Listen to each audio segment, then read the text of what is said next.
Fighting Muskies matchup with the Oberlin Yo women, and we also have our very own Logan Weaver on the sidelines for this, and we actually have a interview coming up with Beth Fox here just in a few minutes. But Andrew, we talked a little bit about kind of some of the players to watch and just some of the keys to the game, and my big thing for tonight is just to watch the Lady Muskies make more shots, and then for the Yo women, I would say similar things. It just seems like they missed a lot of shots and just had a tough first game. Yeah, we are in for a tough matchup, ladies and gentlemen. We got we got the size of Olivia Canning, who's got a double-double. Had a double-double last time out against Mount Union of all teams.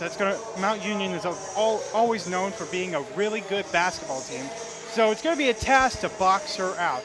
You also have to watch out for coming off the bench of Allie Driscoll, who the sophomore guard, who's going to make made an impact last time out, putting up 14 points. But we're talking about a team. Our Lady Muskies are up for the challenge, in my opinion. We got 6 seniors on this team that are ready to make the impact, and we got some talent in Dana Parkman, who had a career high 19 points against Kenyon, and we also have a young, talented Emily Yeager coming off the bench that will make things difficult for the yeomen.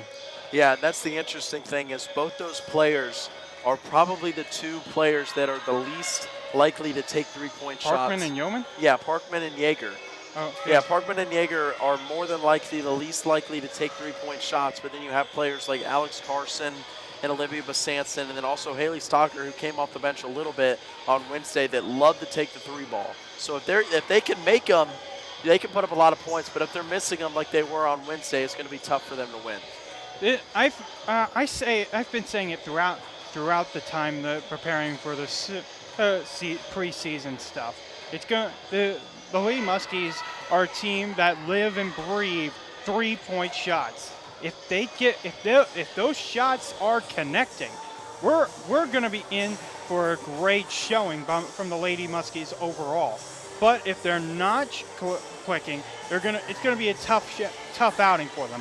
Which is what. But the coach Beth Fox, with her 14 years of experience, is going to be emphasizing some of the other priorities they're going to need to be handling, like the turnovers.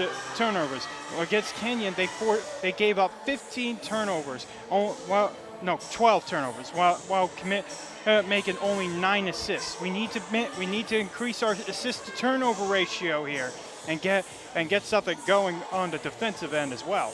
And another thing that we mentioned was that the size difference for some of the players coming up against the Yo women is going to be a problem tonight for the Fighting Muskies, as the Yo women have a lot of tall girls on their team, and then the Fighting Muskies really don't. Well,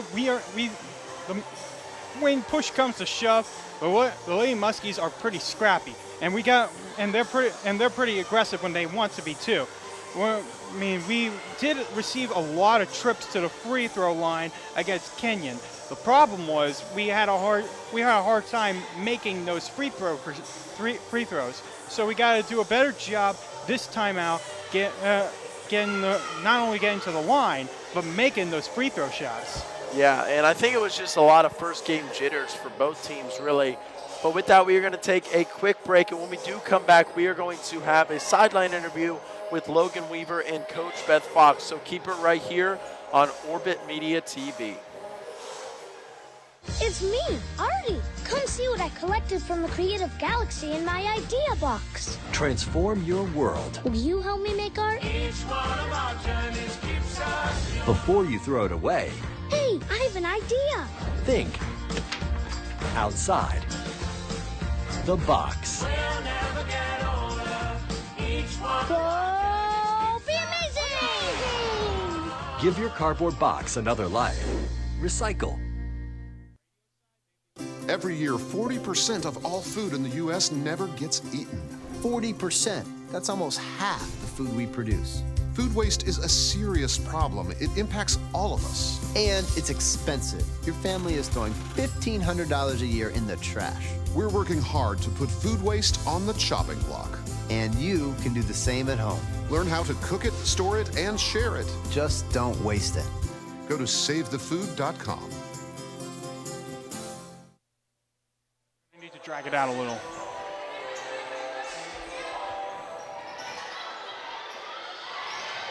And we are back here on WMCO and Orbit Media TV on YouTube, and we're going to send it down to Logan Weaver as it looks like he is ready to have his quick interview before the game with Coach Beth Fox. How's it going down there, Logan? Hey guys, I'm here with Coach Beth Fox. So Coach, you guys are coming off an opening loss on the season, but like I said before, that it is a very long season. So what do you guys plan to do as you take on Oberlin? Just focus on us, do what we can do better. We got to do a better job of using our teammates, being there for one another. So right now the focus is just on getting better as a team. And you kind of touched on that, but last time communication seemed to be the main issue. What have you guys been doing to fix that during practice this week? Talking a lot. No, just emphasizing how, first we have to identify an issue and then fix it. So I think we've done a good job identifying where we can improve upon, and now it's just a matter of filling through with it there. All right, thanks, Coach. Back to you guys. Thank you, Logan. And yeah, like Coach Fox said, just a lot of communication issues on Wednesday night's game. But with that, we're going to take another quick break, and when we come back, we're going to have our final preparation on our keys to victory. As we are just about 3 minutes before the start of this matchup between the Fighting Muskies, or the Fighting Lady Muskies, and the Yo women from Oberlin College. So keep it right here on WMCO and Orbit Media TV.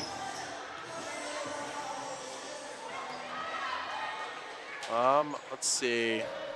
Let's just keep it to Lady Muskies. Yeah, Lady Muskies. Yeah. So there you are, shuffling through a stack of resumes, and you come to mine. This is it. First impression. My way in.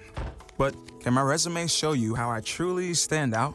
Like that I was studying, going to night school while working 2 jobs just to help my parents pay for groceries. Or being the first one to always step up. No, that's something you just can't put on paper. Look beyond the resume and discover new ways to develop great talent that is dedicated, hardworking, and determined like me. Open road, here comes the Heffley family. Whether it's a short trip or a long haul, estimated time 47 hours. they will beg. You're hungry? I'm happy to provide. They will plead. Deep fried butter on a stick. But whatever you do, don't wimp out. Now you're talking? Make them buckle up. He can't hurt. Remember, safety first. Cheese curls second. Are you orange? I'll never forget the day our landlord called and said, "Read your lease. No pets allowed." My owner tells him my dog ate the lease, but that didn't work. And now I'm stuck in a shelter. But this pit bull is ready for a new crib. I'm loving, loyal, and play well with others. So don't be intimidated by all my muscles, because the biggest one I have is my heart. That's right, I said it.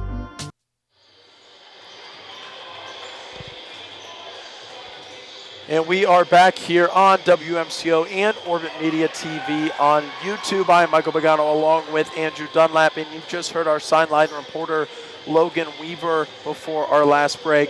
And Andrew, we're going to take a few minutes to talk about some final preparation, keys to victory. So what do you think the Lady Muskies have to do tonight if they're going to come out with the victory?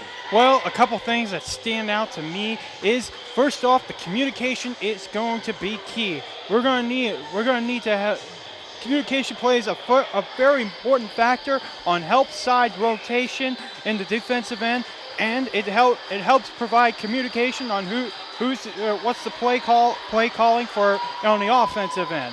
So we got to be more efficient on that. And then we also touched on it a couple times during the pregame that there's a height mismatch between the Yo women and the Lady Muskies. So we're going to need to emphasize boxing out.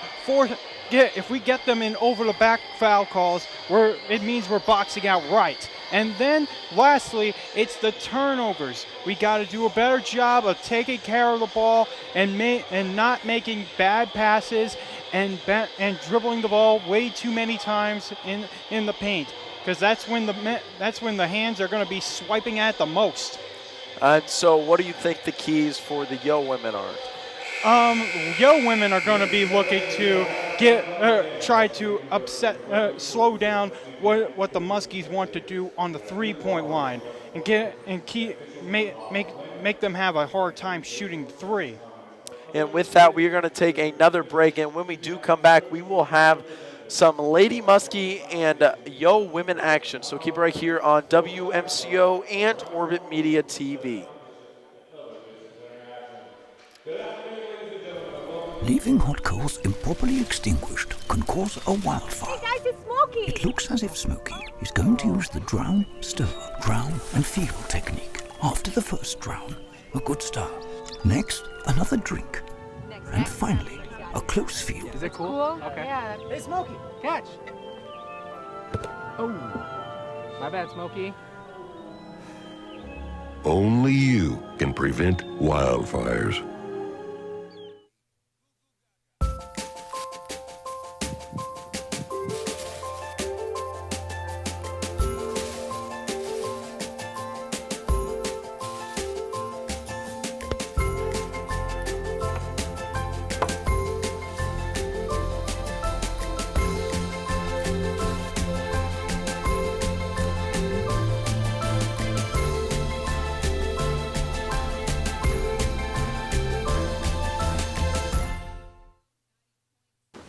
What to expect when you're expecting a teenager. Today we're talking about how to wake up your teen, and this works literally every time.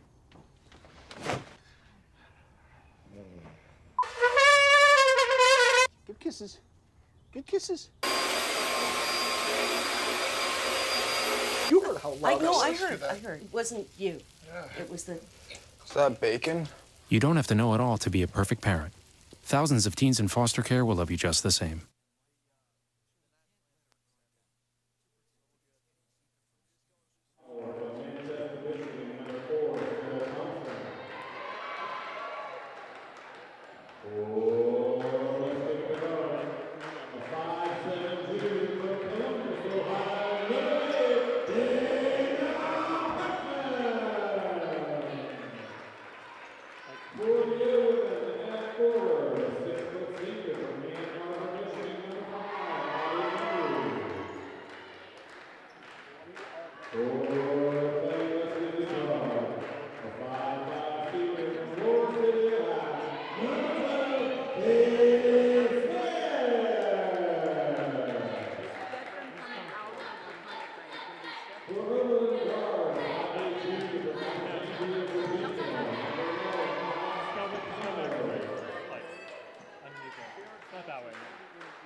Can have a good night. Had a terrible outing against the Canyon Ladies. So they're going to be looking to bounce back and become an early factor in this game. Yeah, I mean, it's definitely going to have to be. They're definitely going to have to play better than they did on Wednesday night if they want to come out with a victory tonight. But like we've been saying all pregame long, that's it's really kind of been. It's going to be a redemption story for both teams, as both the Yo women and the Lady Muskies had a tough time in their opening game against their respective teams, with it being the Kenyan Ladies for the Lady Muskies and the Mount Union Purple Raiders for the Yo women. And we are just about ready to get started here in the first period. More statistics to point out. Both the Lady Muskies were held to last time out 34% field goal percentage, a 16% three-point shooting percentage, and a 65% free throw percentage.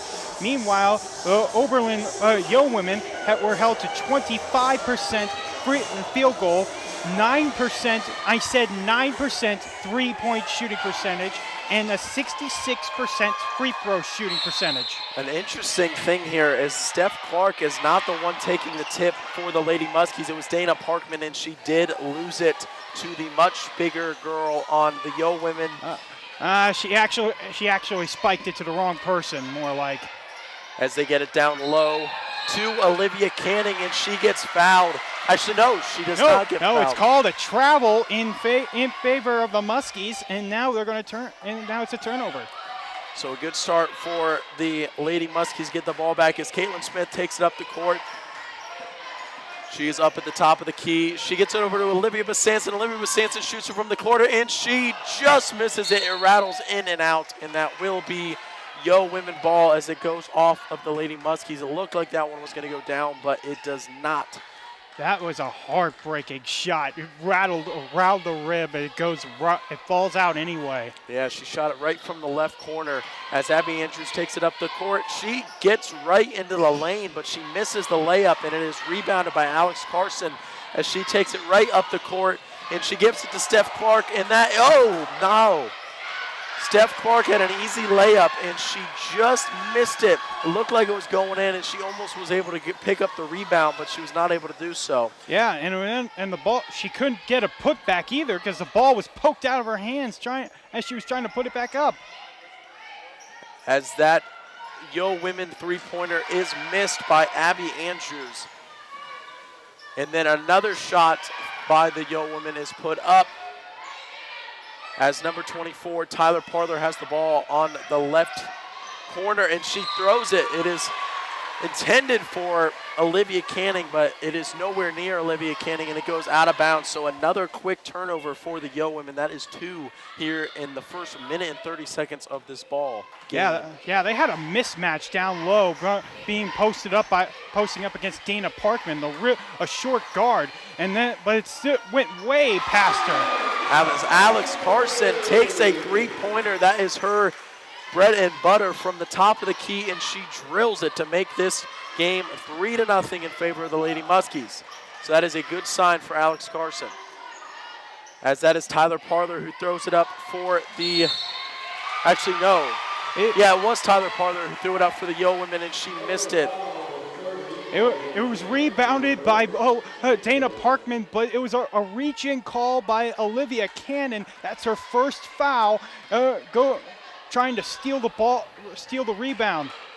As Alex Carson has the ball on the right key, she drives her right in, and it looks like she just about got fouled, but they didn't call it. She passes it out to Caitlin Smith, who makes a three-pointer from the left corner of the court, and it is now 6-0 in favor of the Lady Muskies. So a good start here. Lighting up the crowd with the three-pointers. As some contact down low, but no foul, and Steph Clark gets the rebound. Caitlin Smith brings it right back up the court. She dribbles in. She tries to get it to Steph Clark. It is off the Yo women, and it continues to be Lady Muskies' ball. It was the ball was deflected in the air and sent to the air. Good drive by the Muskies, but probably should have. I would have aimed outside for Olivia Besanson, who was wide open for three. As Carson and Clark come out of the game, and Emily Yeager comes into the game as a three-pointer by the Lady Muskies is thrown up, and that is no good. Not quite sure who else came in for the Lady Muskies. As Abby Andrews takes it in, she gets it out, and a little running floater by the Yo women is no good, and they battle with the ball, and it is ultimately out of bounds on the Yo women, and it will be Lady Muskies' ball. Did you see who else came in on that one? I saw it was Emily Yeager. I'm not quite sure who the other sub for the Lady Muskies is. Yeah, it looks like it's also number just Emily Yeager. As they get it outside to Emily Yeager on the right key. She gets it back up to Caitlin Smith at the top of the key. She is trying to find somebody open to pass it to, and she is getting smothered. And she gets it in. She gets it to Dana Parkman.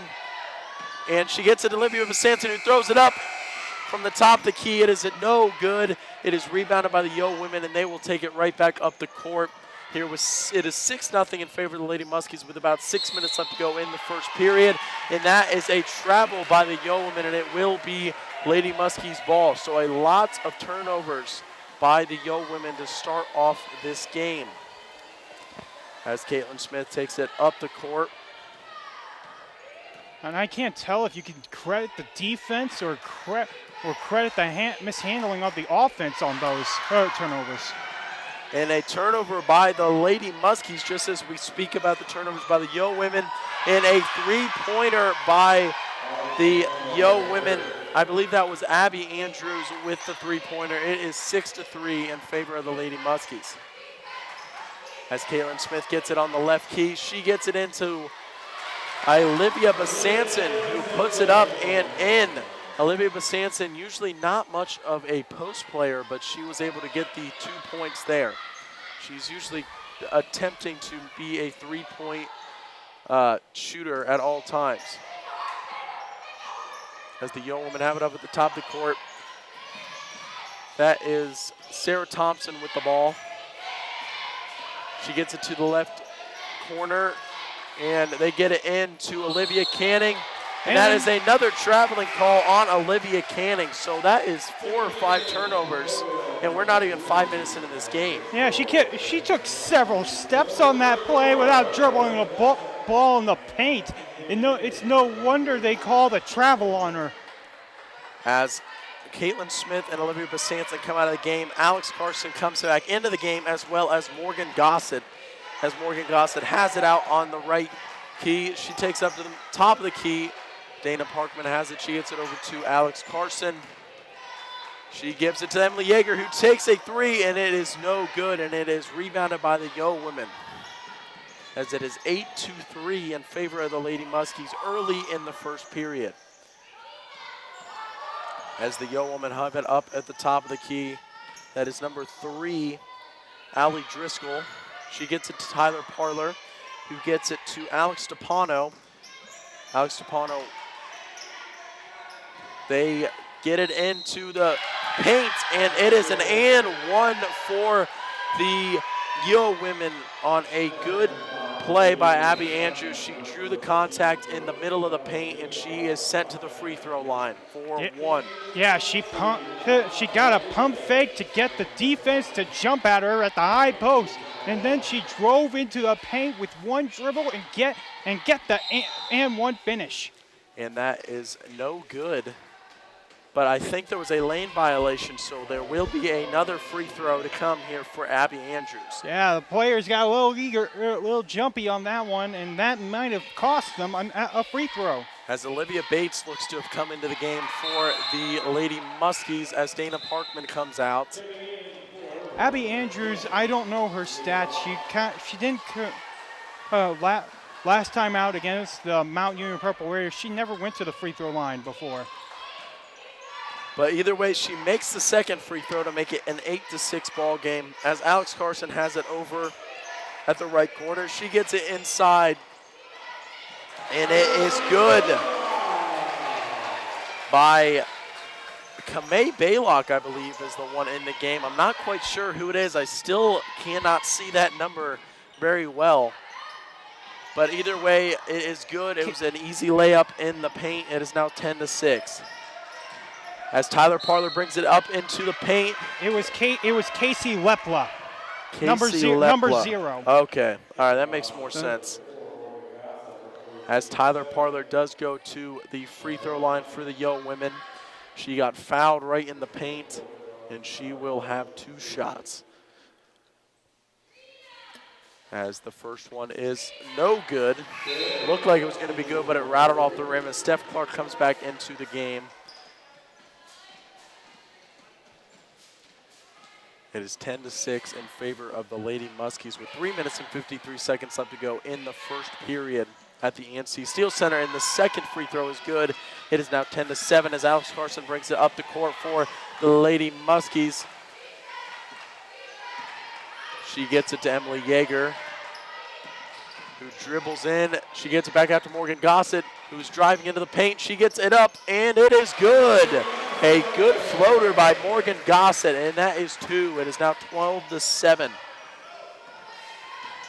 As the Yo women drive it right into the paint, there's no good. It is a good defensive showing. And the Yo women throw it out from about the free throw line. No good, but they get their own rebound. They try to dribble it back into the paint, and it is finally rebounded. It is a jump ball. The Lady Muskies were having a tough time grabbing it, but it is a jump ball. And the possession arrow is pointing in the favor of the Muskies, so they will take possession of the ball this time. As Morgan Gossett and Emily Yeager come out for the Lady Muskies, and Olivia Basanson comes back into the game. And Alex as Carson. well as Caitlin Smith. As Caitlin Smith has the ball up at the top of the key. She gets it to Olivia Basanson, who drives it in, and she has an easy lane for a 2 points. No defense at all there by the Yo women. It is now 14-7 in favor of the Lady Muskies. This is definitely a better showing from Basanson we saw against Kenyon, putting up 2 quick baskets for her in the paint. So another turnover by the Lady Muskies. I'm not quite sure. 3 seconds in the paint. They were hanging out. It's illegal to stand in the paint for a certain amount of time, and the referees counted them a little bit over. So another turnover by the Yo women as Caitlin Smith has the ball at the top of the key. And a foul on the Yo women on Olivia Basanson is a reach-in foul. But it will not send her to the free throw line. It was not a shooting foul. As it looks like Casey Lepla comes out of the game for Dana Parkman. As Basanson's going to be passing it in. She gets it to Dana Parkman down low, who gets it to Steph Clark, gets it back out to Caitlin Smith and Alex Carson back out at the top of the key. There's 2 minutes and 26 seconds left to go in this first period. Olivia Basanson has it over at the left key. She gets it over to Caitlin Smith, who throws it up, and it is no good. But it is an offensive rebound by Olivia Basanson, who gets it over to Alex Carson. It is no good, but another offensive rebound by the Lady Muskies. And they get it over to Alex Carson, who drives it in, and she travels. So she misstepped when she faked the pass and then go for the drive. And that cost her a turnover on that play. So a great showing on the offensive rebounding, but then they end up turning the ball over anyways. As the Yo women kind of throw up a weird kind of shot. Didn't look like she was ready to throw that one up, but it is good for Allie Driscoll.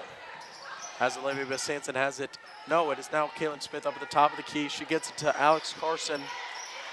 Alex Carson looking for somebody to dish it out to. Oh, and the ball was tipped and hit the referee, and it stayed in technically. It wouldn't have stayed in had the referee not been there, but Abby Andrews gets it's Driscoll. And then Alex Carson dribbles her right down the court and gets 2. So it is now 16-11 in favor of the Lady Muskies. A weird sequence there. Yeah. Oh, and then another bad pass, and Alex Carson going up. And Dana Parkman gets the ball down low. She gets it over to Alex Carson up at the top of the key. And she will take some time off the clock here as there's about a minute left in this first period. As Caitlin Smith has it up the top of the key. She gets over to Olivia Basanson. She dribbles in, and she is fouled on the play. And she will be sent to the free throw line as it was in the act of shooting.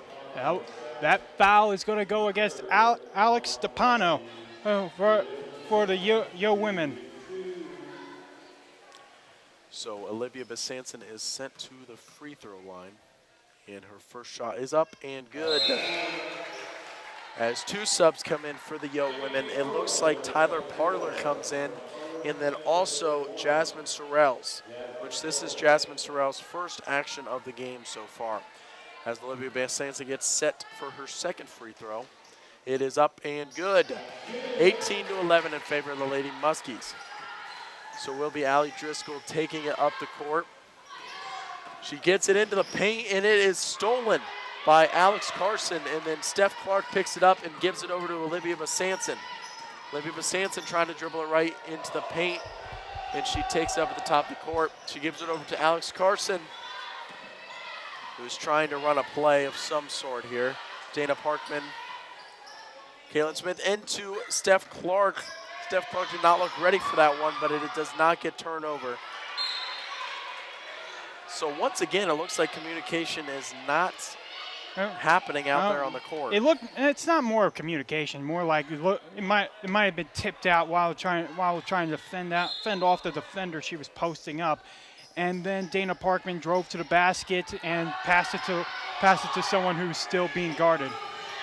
As Alex Clark, the Lady Muskies weren't quite sure how much time was left on the shot clock, and they do not get a shot off.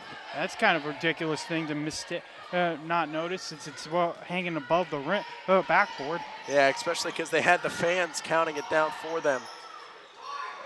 And the Yo women take a crazy shot, and they miss it. And the Lady Muskies get the rebound, and that will be the end of the first period. And with that, we are going to send it down to our side. We're not going to send it down to our sideline reporter yet. We are going to take a quick break, and then when we come back, we are going to send it to our sideline reporter in Logan Weaver. So after a quick break, we will have a sideline report. So keep it right here on WMCO and Orbit Media TV. 150 over 90. 180 over 111. 160 over 110. I had a stroke. This is what high blood pressure looks like. You might not feel its symptoms, but the results from a stroke are far from invisible or silent. If you've come off your treatment plan, get back on it, or talk with your doctor to create an exercise, diet, and medication plan that works for you.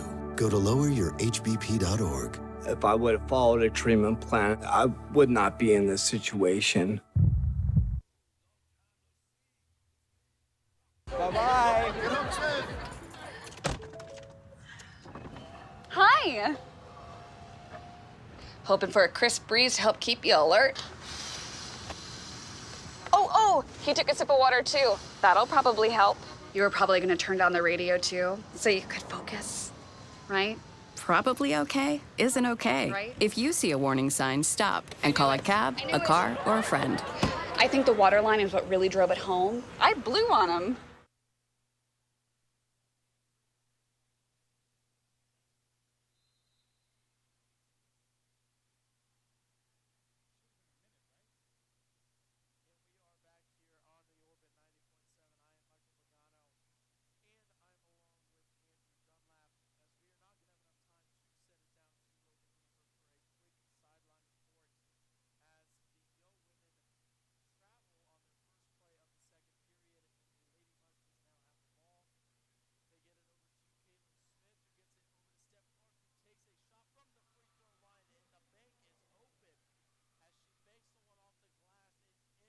To make it a 20-11 ball game in favor of the Lady Muskies. As Tyler Parler has it over on the right corner, over in the right corner. She almost gets trapped, but she is able to get the pass out. They give it over to number 10, Leah Ross, who's now in the game, and they give it to Olivia Canning. That is not Olivia Canning, actually. That is, I believe that is Maggie Gross in for the Yo women now. It is Maggie Gross. So Caitlin Smith takes it up the court now as the Yo women with another turnover, as that has been their struggle all game long so far. Muskies have been forcing a lot of turnovers and a lot of unforced errors at the same time in this game. Muskies have been taken advantage of those mistakes, whether intentional or not, and gotten this 9-point lead. Yeah, they sure have taken advantage of the mistakes so far. As Olivia Basanson had it in the paint, she passed it out to Caitlin Smith, who missed the three-pointer, and it was rebounded by the Yo women. A jump ball makes it Yo women basketball. As that was Sarah Thompson taking up the court. She gets it over to Jasmine Sorrells, who gets it to Tyler Parler. and she loses it, but luckily Leah Ross was able to pick it up. Then it is stolen by Alex Carson, but it is stolen and the ball rolls out of bounds. So it will continue to be Yo women basketball. Technically, that doesn't count as a steal since she didn't have complete control of that ball after she poked it out of her hands. As Maggie Gross comes out of the game in favor of Abby Andrews. And then also Emily Yeager comes back into the game for the Lady Muskies for Alex Carson. As Parler is going to be passing it in after the out-of-bounds play by Alex Carson. As the shot clock continues to go down, it is down to 4 seconds. And Sorrells puts it up from the paint, but great defense by Steph Clark to not allow her to have an easy shot as Yeager gets the ball on a fast break. Caitlin Smith got it over to her around the left part of the paint, and she is fouled. So Emily Yeager is now sent to the free throw line. Foul looks like it's going to be against number 5, Abby Andrews on that drive. Great play by Yeager to get that fast break off. As Yeager makes her first shot. This is her first trip to the free throw line today, but last time out against Kenyon, she was 3 for 4 from the free throw line. As Yeager makes both free throws, it makes it a 22-11 ball game in favor of the Lady Muskies. As the Yo women are trying to push it up the court quick, but they are forced to slow it down as the Lady Muskies have been playing phenomenal defense so far in this game and forcing some tough shots. As Tyler Parler throws up a three-pointer from the right wing, and she misses it, and the Lady Muskies get the rebound. As Dana Parkman has it over there, and she takes a three-pointer from the left corner, and she makes it. So it is 25-11 now in favor of the Lady Muskies. That's gotta hurt. That's gotta hurt Abby Andrews. She took that one right in the eyes of her. And the finger roll finish on that drive, and I can't believe she got that one off. I know, a great play there by Sarah Thompson. Like you said, a finger roll finish in an and one, so she is sent to the free throw line. As Leah Ross comes out, as well as Jasmine Sorrells comes out as well. And it looks like Maggie Gross came back into the ball game as Sarah Thompson is taking her free throw. She puts it up and it is in. So Caitlin Smith taking it up the court for the Lady Muskies. She gets over to Olivia Basanson. Olivia Basanson driving in, gives it over to Casey Lepla. Caitlin Smith up at the top of the key. They're running out of time as the shot clock is going down, and it's down to 5 seconds. They get it down low, and a foul sends the Lady Muskies to the free throw line. As that is Kamei Baylock who got fouled on that play, and she is sent to the free throw line. As Baylock came in during that last free throw, and she puts it up and in. It's Casey Lepla. I think it's Kamei Baylock. I don't think it. Yeah, it's Casey Lepla that's shooting the free throws. All right. And either way, it is good. The ball rattled around on that second free throw, and it does go in. So it is now 27-14 in favor of the Lady Muskies with 6 minutes and 56 seconds left to go in the first half. As Tyler Parler has it over, she gets it down low as Steph Clark. No, that is not Steph Clark, actually. That was Olivia Bates playing defense for the Lady Muskies. And a rebound by Lepla. She gets it to Caitlin Smith, who takes it up the court. And she takes it right into the paint, and it is no good, but she is fouled on the play. On that drive, it looked like Abby Andrews got her with the blocking off the backboard. But the landing that Casey Smith went on that one says otherwise. It looked like she might have gotten taken out trying to on that drive.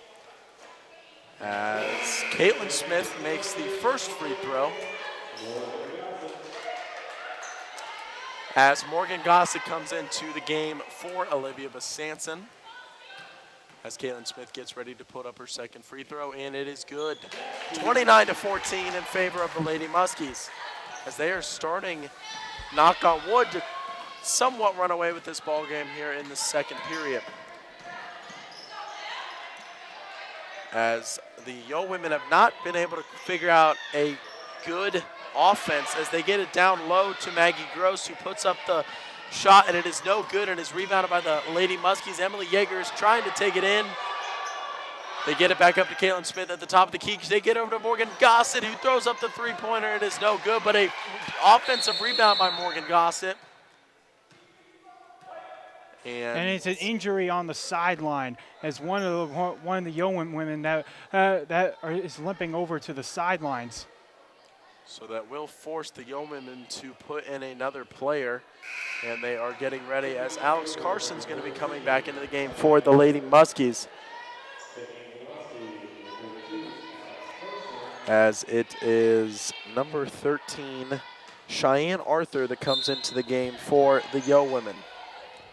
Then Alex Carson comes in for Caitlin Smith. Emily Yeager has it up at the top of the key. She throws up a three-pointer, and it is no good, and it is rebounded by Tyler Parler. As she is driving it right up the court, and she loses it off her knee, and it is another turnover by the Yo Women, and that has been their Achilles heel in this game so far, as they've had what I would think to be 7 or 8 turnovers already, if not more. Yeah, it's definitely more at this point. The Muskies have taken, and I've said it earlier in the game, Muskies have been taking advantage of these turnovers, and now lead by 15 points when lead this game by 15 points, even though the Yo Women only have scored 14 points. As Alex Carson loses it, and it is stolen by Allie Driscoll. And Allie Driscoll with a nice move, but it does not get her into the paint as Tyler Parler had it. She gets it over to Cheyenne Arthur, who gets it back to Parler. Parler takes a three from the left corner, and it is in. So it is now 29-17 in favor of the Lady Muskies. They get it to Emily Yeager, who gets it to Alex Carson, and Steph Clark is also in the game for, it was Casey Lepla. And it's an over-the-back foul call against Alex Carson. She tried to jump over over the woman boxing her out, and gets her first penalty of the night. As Olivia Besançon comes into the game for Morgan Gossett. A lot of quick substitutions here today. That is definitely true. As it will be Driscoll taking it up the court for the Yo Women. She's trying to get past Alex Carson, but Alex Carson is way too quick, and she is playing good defense. And Steph Clark with a good tip on. They were trying to get it down low, and they were not able to do so. But then Olivia Besançon gets blocked, and then, oh, wow. Emily Yeager tried to steal that inbound pass to get the ball moving. Yeah, as Olivia Besançon had a block, they were trying to get it down the court quickly, and Emily Yeager just about stole it, but it continues to be Yeoman ball as the ball went out of bounds. As they get it to Tyler Parler up at the top of the key. And she dribbles in, and it will, oh, wow. Looked like it was going to be an easy layup for her, but she does not make it. But they do get their own rebound as Tyler Parler is going to be forced to throw it up at the end of the shot clock, and she makes it. So it is now 29-19 in favor of the Lady Muskies as Alex Carson is taking it up the court. That was a terrible help side defense on that play. She was able to beat her defender and then drive to the basket without hardly any contest. As Alex Carson had it up at the top of the key, she gets it to Emily Yeager, who decides to take a three, and it is no good. It rattles around, just about goes in, but does not. And it is rebounded by the Yo Women. As Allie Driscoll has it up at the top of the key. She gets it over to Tyler Parler in the right corner, who tries to get it down low, but good defense by Olivia Bates. And then they leave Leah Ross wide open on the left corner. Actually, no, that is not Leah Ross. As they left, that would have been Allie Driscoll. They left Allie Driscoll wide open in the left corner. She missed a three. It is rebounded by Tyler Parler, who tried to drive in.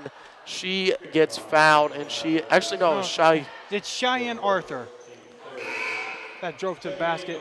But it looks like they're calling it on the ground. It's not, they're not calling the shooting motion. So they're going to take it out of bounds. As it will be Parler to inbound it. They get it back out to Driscoll up at the top of the key. They get it over to Cheyenne Arthur. And they get it down low, and then they get it back out to Driscoll, and they try to get it back down low, but it is stolen by Emily Yeager, and it is a foul on Allie Driscoll.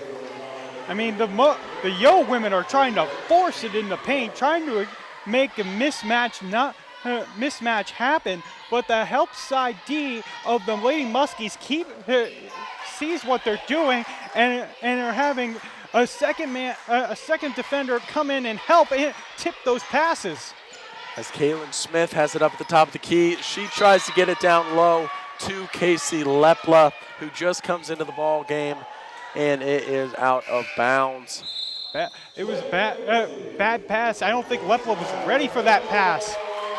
As Skylar Fenimore comes in for her first action of the game for Olivia Basanson. As it will be Driscoll taking it up the court. She tries to get into the paint, and she does, but then she gives it out to Cheyenne Arthur, who takes a three from the left corner, and it is in. It is now 29. Actually, no, they count it as a 2, so it is now 29-21 in favor of the Lady Muskies. Her foot was on the line, and that's all it took.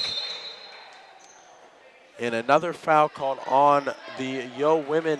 It's going to go against Cheyenne Arthur, and it looks like the Lady Muskies are in the bonus. So Emily Yeager is going to take take some bonus free throw shots. And Coach Jenkins for the Yo women was not happy with that call. He did not agree with it at all.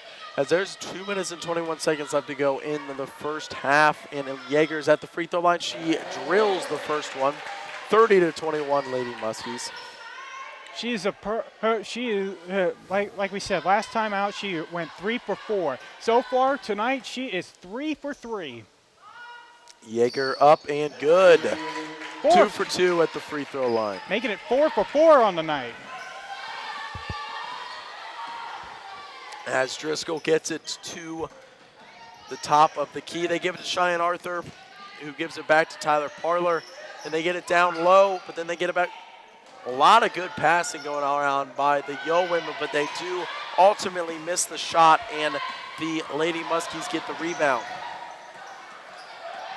As Kaylin Smith gets it over to Skylar Fenimore, who gets it to Casey Lepla, who gets it back into the paint to Caitlin Smith, and she tried to give it off to Steph Clark, and that one goes out of bounds, and it is another turnover for the Lady Muskies. It wasn't a good pass. She tried to go for a simple bounce pass, but it went right, but it didn't bounce in front of her. It bounced between her legs.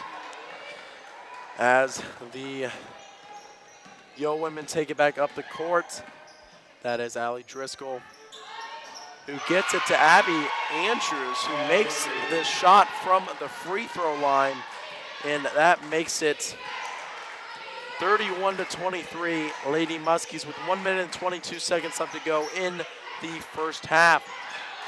As Olivia Basanson trying to get it down into the paint, but she's not able to do so. She is defended well by Tyler Parler. She gets it down to Steph Clark, who gets it over to the Emily Yeager. Emily Yeager drives back in. She misses the shot, and it is rebounded by the Yo women, and that is a foul on Emily Yeager. But that one is on the floor. No. As Abby Andrews will be passing it in for the Yo women. It is Allie Driscoll taking it up the court. She gets it over to Cheyenne Arthur up at the top of the key. Back over to Abby Andrews. She gets it into the paint for almost an and one, and she is fouled. Abby Andrews has been a a real threat for the Lady Muskies at that free throw line area. Every time she gets it there, she's either going to take the shot or go for the pump fake and drive. And that time, it was the pump fake drive. And that foul was on Olivia Basanson, and that was her second foul of the game, and she will come out of the game in favor of Alex Carson as Abby Andrews misses her first free throw. And she gets set to bring in her second free throw. This one is up, and no, oh, it is good. It bounces way up on the rim, and it ends up going in as Caitlin Smith takes it up the court. She gives it to Emily Yeager. Emily Yeager drives it in. She gets blocked by Olivia Canning. Just completely stuffed on that play. They give the Cheyenne Arthur, who dribbles it right back up the court, misses her shot, and the Lady Muskies get it. They get it back down. Emily Yeager, who makes the shot. A great assist there by Alex Carson, makes it 34-24 as we have 15 seconds left to go before the end of the first half. As Allie Driscoll comes down the court and just kind of throws up a shot. Not the best shot you could take there. As the Lady Muskies try and get it right back down the court. And it is turned over by the Lady Muskies. And that is the end of the first half. It is now 34-24 in favor of the Lady Muskies. And we're going to send it down to Logan Weaver as he is just about ready to get talking to Coach Beth Fox. So what do you got going on down there, Logan? Hey guys, I'm here with Coach Fox. So Coach, you guys have a lead going into half. What do you guys need to do in the second half to keep that lead? It's all about tempo right now. We're being the aggressor defensively. We're communicating a little bit better. They went on a little run there. We weren't covering the basket so well. We gave them some easy buckets at the free throw line. So we just got to keep up the intensity on defense, and then our offense will follow. All right, thanks, Coach. Back to you guys. Thank you, Logan. And like Coach Fox said, they were giving up a little bit. They were giving up some easy shots, but with that, we're going to take a break. But when we do come back, we are going to tell you what the halftime score was again. 40% of all food in the U.S. never gets eaten. 40%. That's almost half the food we produce. Food waste is a serious problem. It impacts all of us. And it's expensive. Your family is throwing $1,500 a year in the trash. We're working hard to put food waste on the chopping block. And you can do the same at home. Learn how to cook it, store it, and share it. Just don't waste it. Go to savethefood.com. So there you are, shuffling through a stack of resumes and you come to mine. This is it, first impression, my way in. But can my resume show you how I truly stand out? Like that I was studying, going to night school while working 2 jobs just to help my parents pay for groceries. Or being the first one to always step up. No, that's something you just can't put on paper. Look beyond the resume and discover new ways to develop great talent that is dedicated, hardworking, and determined like me. Open road, here comes the Heffley family. Whether it's a short trip or a long haul, Estimated time 47 hours. they will beg, You're hungry? I'm happy to provide. they will plead. Deep fried butter on a stick. But whatever you do, don't wimp out. Now you're talking. Make them buckle up. He can't hurt. Remember, safety first. Cheese curls second. Are you orange?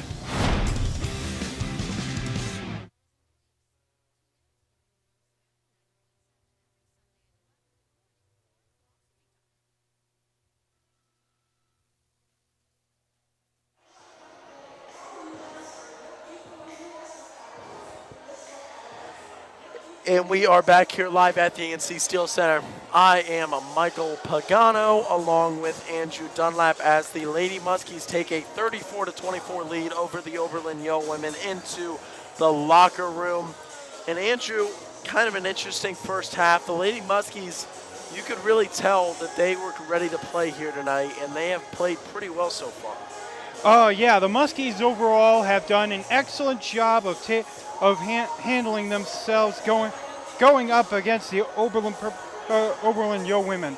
I mean, one of the big things we noticed in that first half was the turnovers. It felt like they went back and forth. In the end, the result is Oberlin committed 12 turnovers, while the Lady Muskies committed 8 turnovers. So we got the Muskies are doing a better job of taking care of the ball, but I would recommend doing a little bit better. Yeah, I mean, you could definitely tell that Oberlin was really struggling with the turnovers, but then it makes sense because the Lady Muskies had quite a few turnovers as well. So that is definitely, I would say, the one scratch on the first half for the Lady Muskies is the turnovers. And then also defense in general, a little bit was struggling. Defense, it mostly was not that bad. It was pretty good. Overall, it was a decent showing from the defensive end. They had a hiccup. They had some mistake, and that led them to a run where they made some mistakes in the second quarter that gave Oberlin bring them back within 8 of the Lady Muskies. But they were able to push that back out to 10 by halftime. Yeah, and another thing for the Yo women was they were struggling from the field big time. I mean, they had a lot of pretty decent looks at shots, and they just weren't able to bring them. They just weren't able to make them, and it was just kind of, you could definitely tell that they were struggling from the field, and you could tell why they only put up 44 points in their first game against the Mount Union Purple Raiders. It was a tough outing for Oberlin this time around, as they put up a total 9 for 27 in the first half, and for Yo women. But we can't criticize look at Muskies either. We gotta look at the Muskies also, because they're shooting at 10 for 26, just a little bit better than Oberlin, but something to do better on in the second half. Yeah, and the difference is the fact that the Lady Muskies have been sent to the free throw line quite a bit in the first half. And a good thing for the Lady Muskies is some of their players that were struggling on Wednesday, they came back and did pretty well so far. Alex Carson made a 3.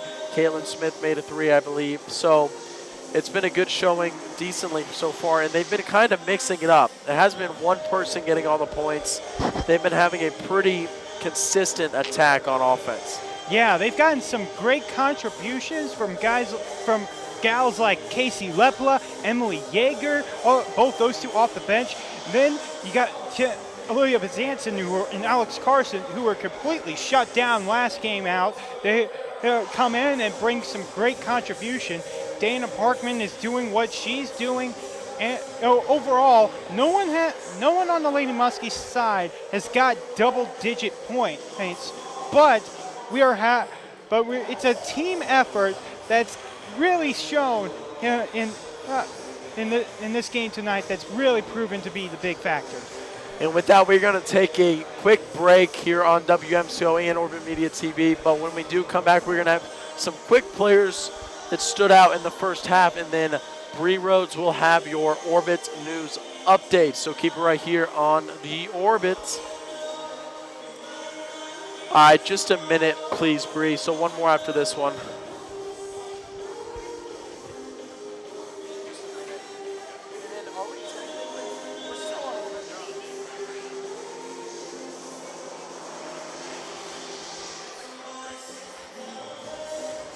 It's me, Artie. Come see what I collected from the Creative Galaxy in my idea box. Transform your world. Will you help me make art? Before you throw it away, Hey, I have an idea. think outside the box. Go be amazing! Give your cardboard box another life. Recycle. Every year, 40% of all food in the U.S. never gets eaten. 40%. That's almost half the food we produce. Food waste is a serious problem. It impacts all of us. And it's a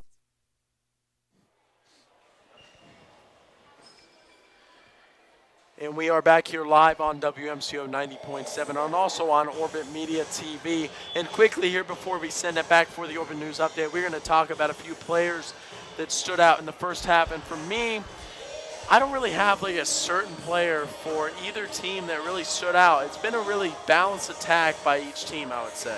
All right, and let me throw the first shot at you. Alex Carson was the big standout for the Muskies, as she was able to put up 5 points, 5 rebounds, and 3 assists. And for a point guard, her level player, and with a opposing team that's got players on their side that are 6'4", that is an impressive. Those are some impressive numbers to be having in the first half. We also have Olivia Bezanson, who has 6 points of her own, 3 rebounds to show dominance. Meanwhile, the leading scorer for the Lady Muskies is none other than Emily Yeager with 7 points. Most of those are coming from the free throw line, and then they hit that one fast break 3-pointer she hit. But it still shows that she's putting up the numbers that a bench player should be putting up. Yeah, and who would you say that the player that stood out for the Yo women is? Oh, I would have to say it is Tyler Paler.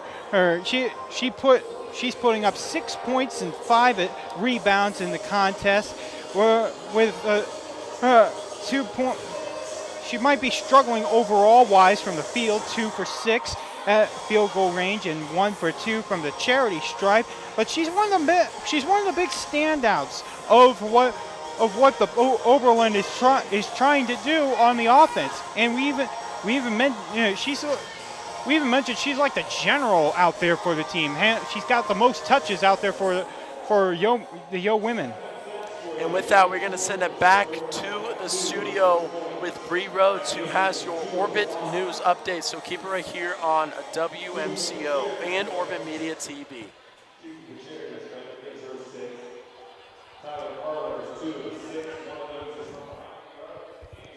So there you are, shuffling through a stack of resumes and you come to mine.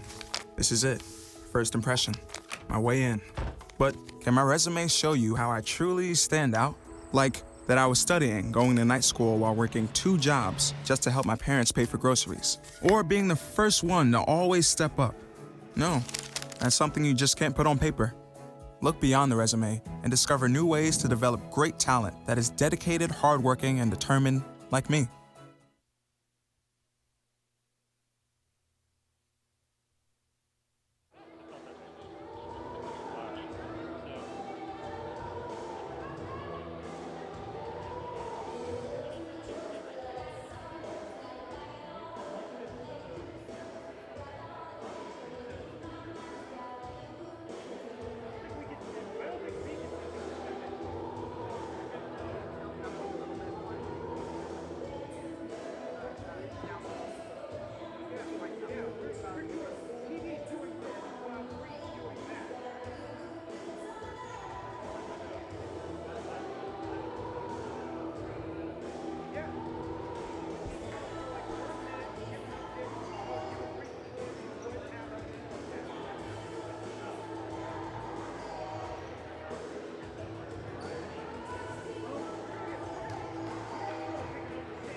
I'll never forget the day our landlord called and said, read your lease. No pets allowed. My owner tells him my dog ate the lease, but that didn't work. And now I'm stuck in a shelter. But this pit bull is ready for a new crib. I'm loving, loyal, and play well with others. So don't be intimidated by all my muscles, because the biggest one I have is my heart. That's right, I said it.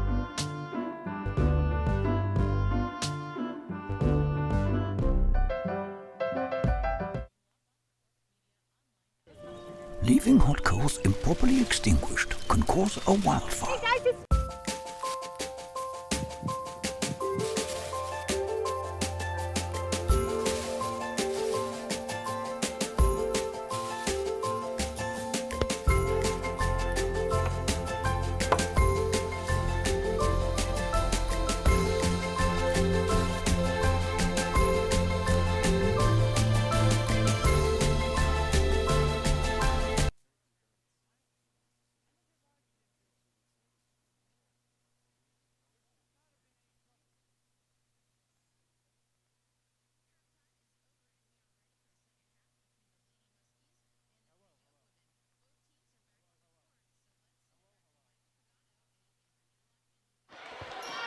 We might have to adjust our audio.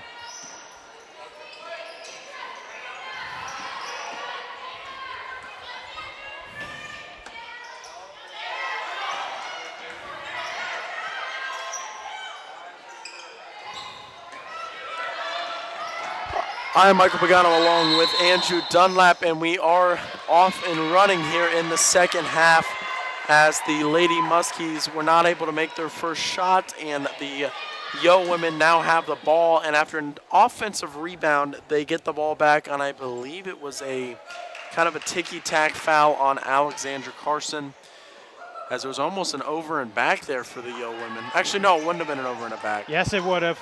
Oh, yeah, I guess it would have. As Tyler Parler now has the ball. She gets it down low, and it is knocked out of bounds by Alex Carson. A reminder for post players everywhere. Be careful dribbling in the paint, because there are players like Alex Carson that's just going to come in and try to steal it. As Allie Driscoll has the ball up at the top of the key, it is Driscoll, Andrews, that is Olivia Canning, Parler, and I believe Sarah Thompson are in for the Yo women, and then for the Fighting Muskies is Olivia Basanson, Dana Parkman, Steph Clark, Caitlin Smith, and Alex Carson to start off the second half as Stephanie Clark picks up a foul. As they get it to Allie Driscoll up at the top of the key, she gets it over to what I believe to be Sarah Thompson, who throws up a three, and she misses it, but she gets her own rebound and puts it in. So kind of the Lady Muskies were not able to get their own rebound, and it is now 34-26 in favor of the Lady Muskies here in the third period. She gets it to Steph Clark, who takes a three, and it is no good, but she gets her own rebound, and she needs to get it. She does get it away to Caitlin Smith at the top of the key. As Dana Parkman has it over at the right corner, she gets it down low to Alex Carson, who tries to beat Sarah Thompson, but was not able to do so. She gets blocked, and it is now Yo women basketball. As Allie Driscoll gets it to, I believe actually that is not. That was number 11. That was number 11, Alex Stepano. Oh, Alex Stepano. Okay, so it was Alex Stepano that has gotten all 4 points so far for the Yo women. That was not Sarah Thompson. As they get it out to Alex Carson, who dribbles in. She gets it over to Steph Clark, who gets it back to Caitlin Smith up at the top of the key. She gets it over to Alex Carson, who's trying to get into the paint. She kind of throws up a prayer, but it is no good. And Abby Andrews gets the rebound and gets it to Allie Driscoll, who's taking up the court. She takes a shot, and it is no good, but is rebounded by Tyler Parler, who gets it to Stepano, who puts it up in. It is in. It is now 34-31 in favor of the Lady Muskies, as a 7-0 quick run here by the Yo women make it a 3-point ball game. They're calling for a 1 minute full timeout, and we're going to take a short break with them. But when we return, we will have your we'll have more women's basketball only here on the Orbit 90.7 and our YouTube channel, Orbit Media TV. Just play one, please, Bree. Sorry, you wanted me to let you know when they were what they signal for, and I'm like I had to do something for that timeout. I might send it to Logan if it's possible. Yeah, we're gonna try. Yeah, we're gonna try to send it to him quickly. Ooh, thank you.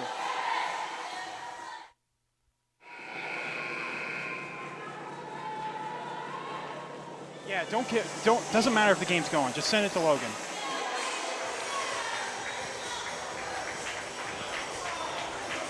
And we are back here live on WMCO and Orbit Media TV channel. And we're going to send it quickly down to Logan Weaver, who was just in that huddle. What do you got for us, Logan? Hey guys, I was just in the huddle with Coach Fox, and she is telling her players to be the aggressor on this team. Right now they are on the Oberlin Yo Women are currently on a 7-0 run to begin the second half, something that Coach Fox is definitely not happy about.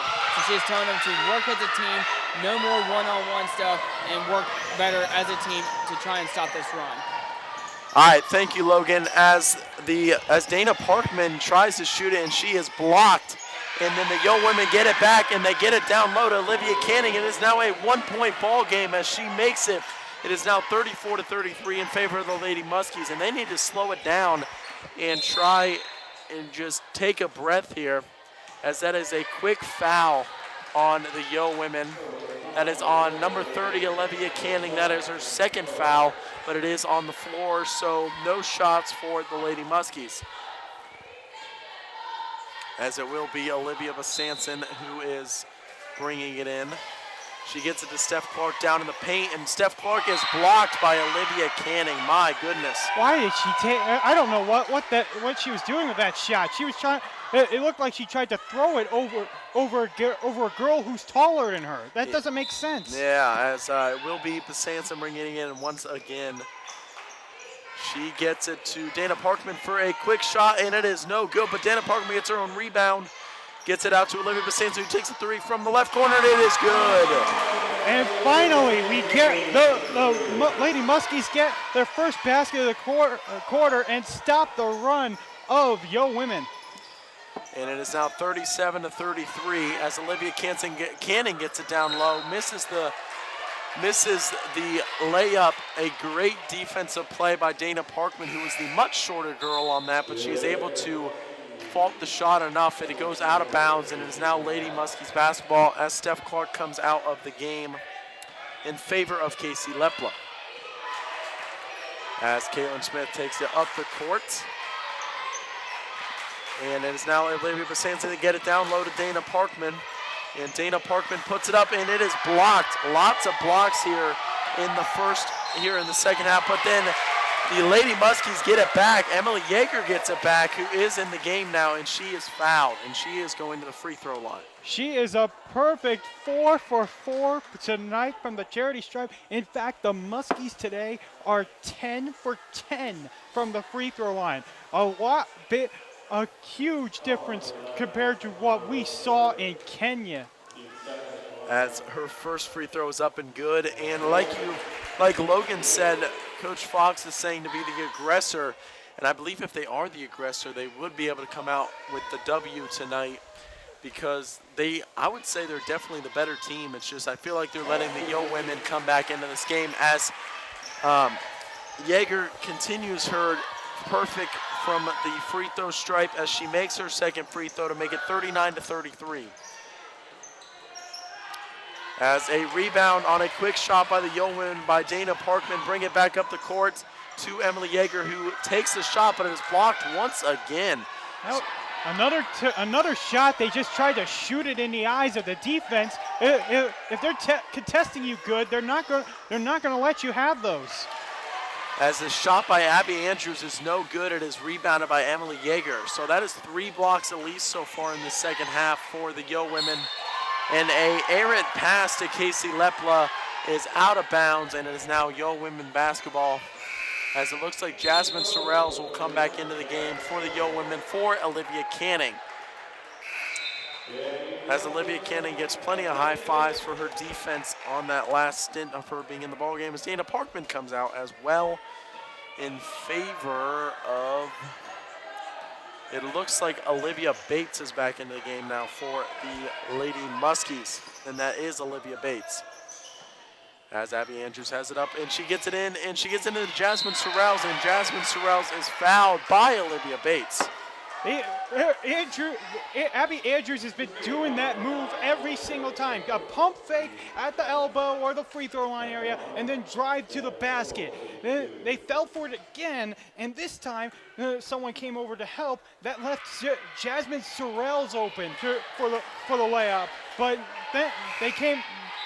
But they're lucky they didn't lose 2 points on that. Instead, it's a charity stripe shot. As Sorrells misses her first free throw, as Cheyenne Arthur comes back into the game for the Yo women, as Sorrells is getting ready for her second free throw, and it is good. So it is now 39-34 in favor of the Lady Muskies with 4 minutes and 54 seconds left to go in this third period. As Caitlin Smith brings it up the court, she gives it to Olivia Basanson, who takes a three from the top of the key, and it is good. 42-34 in favor of the Lady Muskies. That three-pointer, they were able to get space by playing off the screen. That's why no one was able to block her this time. As Sorrells gets it down low, but then they get it back out to the top of the key for Tyler Parler, and they say it's a double dribble for Tyler Parler. More like a carry.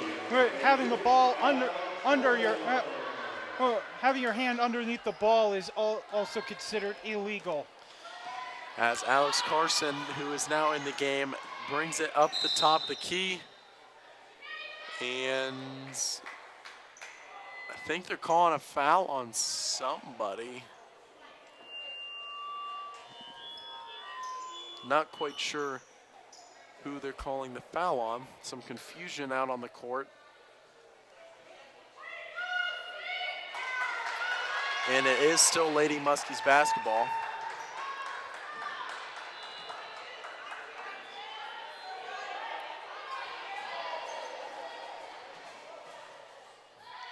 As it will be Basanson bringing it in. She gets it out to Olivia Bates, who takes a three, and it is no good, and it is rebounded by the Yo women, who get it down the court to Cheyenne Arthur, and Cheyenne Arthur brings it back out to Allie Driscoll. Allie Driscoll makes a few moves, gets it down low to Jasmine Sorrells for the easy 2 points. As Alex Carson brings it up the court, gets it to Olivia Basanson, who takes another three, and it is no good. And Olivia Basanson gets her own rebound, and it is now with Alex Carson. As Olivia Basanson has it once again.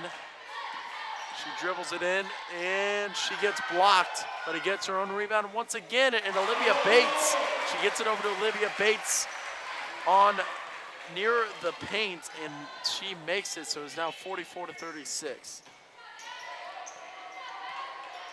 As Allie Driscoll's taking it in, she gets it over to Tyler Parler, and she gets it into the paint for an easy 2 points. It is now 44-38. As Alex Carson gives it to Emily Yeager, who takes a three, and it is no good, but Olivia Basanson with another rebound. I don't understand what's up with this dribble up the court and then just shoot. They're not the Golden State Warriors. Yeah, I mean, they do love to just let it fly, though. As Alex Carson has it up the top of the key, she gets it to Olivia Bates, who gets it down low to Emily Yeager, who misses the shot, and Casey Lepla upset with herself as she was not able to grab that rebound. And Olivia Basanson will come out in favor of Morgan Gossett. Stephanie Clark will come in favor of Olivia Bates.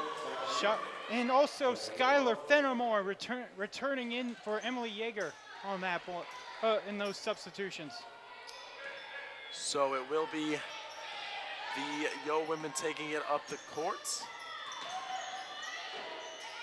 They give it to Abby Andrews up at the top of the key. She misses it, and it is rebounded by Jasmine Sorrells. And after a fight for the ball, they are going to call a foul on the Lady Muskies.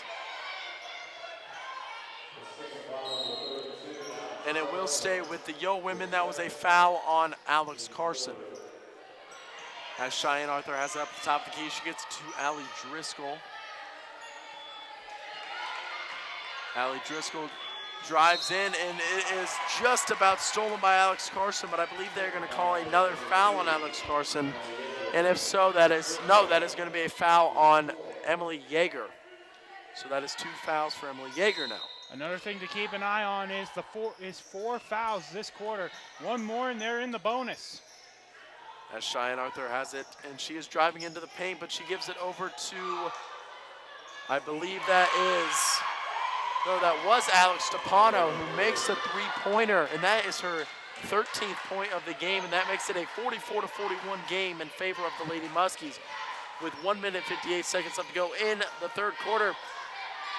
As Casey Lepla took the 3 from the top of the key, and she missed it. A rebound by Steph Clark. And it will be Yo women basketball. It looks like they called a jump ball on that rebound, and the possession arrow was pointing in the favor of the Yo women Oberlin. As Dana Parkman comes back into the game for Casey Lepla. As Tyler Parler takes it up the court for the Yo women. Emily Yeager playing defense on her. She throws it up, and it is good. It is now 44-43 in favor of the Lady Muskies. As the Yo women are still trying to get back into this game, as she gets it over to Emily Yeager. And an air ball by Emily Yeager. Alex Carson took it up the court, got it to Emily Yeager. Yeager took the shot. It is an air ball. And the Yo women get the rebound, and they get it to Tyler Parler, who dribbles it in. And then she gets it out to Cheyenne Arthur, and that is a 2. Her foot was on the line. It is now 45-44 in favor of the Yo women. That, I believe, is their first lead of the game. As another quick shot by the Lady Muskies is no good, and another rebound by the Yo women. As Tyler Parler has the ball up at the top of the key, she gives it off to Alex Stepano. It is stolen by Alex Carson. And Alex Carson's trying to get it into the paint, and she does. And it is an and 1 for Alex Carson, and she is going to go to the free throw line. She gets the crowd excited with that one, and that is the 4th personal foul of Alex Stepano. So that is something we're going to need to keep an eye on for the rest of the game. One more foul, and she is gone. As Morgan Gossett and Emily Yeager come out of the game in favor of Caitlin Smith and Olivia Basanson. And it looks like Allie Driscoll comes out. No, that will be Alex Stepano coming out of the game as well. A good coaching strategy to keep one of their best players active for the late stage of the game. As Carson makes the free throw to make it a 47-45 game in favor of the Lady Muskies. 39 seconds left to go in this third period. As Abby Andrews has the ball at the free throw line, she runs right into Caitlin Smith, and she takes the charge. And it will be Lady Muskies basketball. Excuse me, that was actually Olivia Basanson who took the charge. Once again, Abby Andrews tried to drive to the basket. They were ready for her this time and got the charge on her. And made her pay for doing it one too many times. As the refs are going to get together and talk about something. Here with 32 seconds left to go in this third period, 47-45, Lady Muskies as they are trying to hold on to this lead.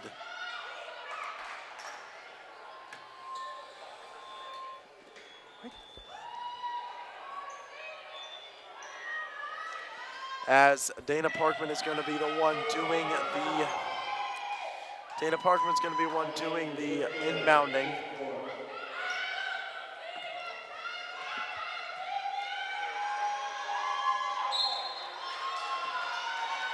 And it is into Caitlin Smith, who takes it up the court. She gets it to Olivia Basanson.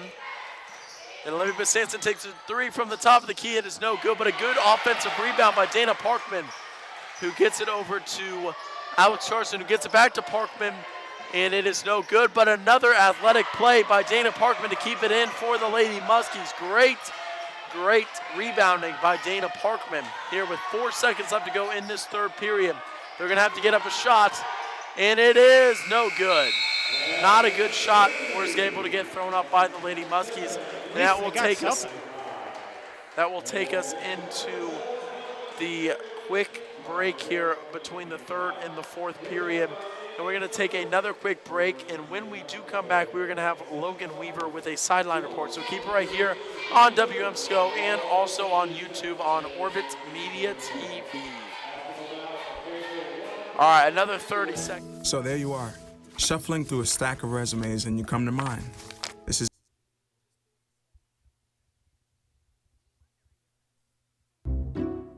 I'll never forget the day our landlord called and said, read your lease. No pets allowed. My owner tells him my dog ate the lease, but that didn't work. And now I'm stuck in a shelter. But this pit bull is ready for a new crib. I'm loving, loyal, and play well with others. So don't be intimidated by all my muscles, because the biggest one I have is my heart. That's right, I said it. And we are back here live at the ANC Steel Center, and we are just about ready to send it down to Logan Weaver, and he is ready. So, Logan, what do you have for us from that huddle?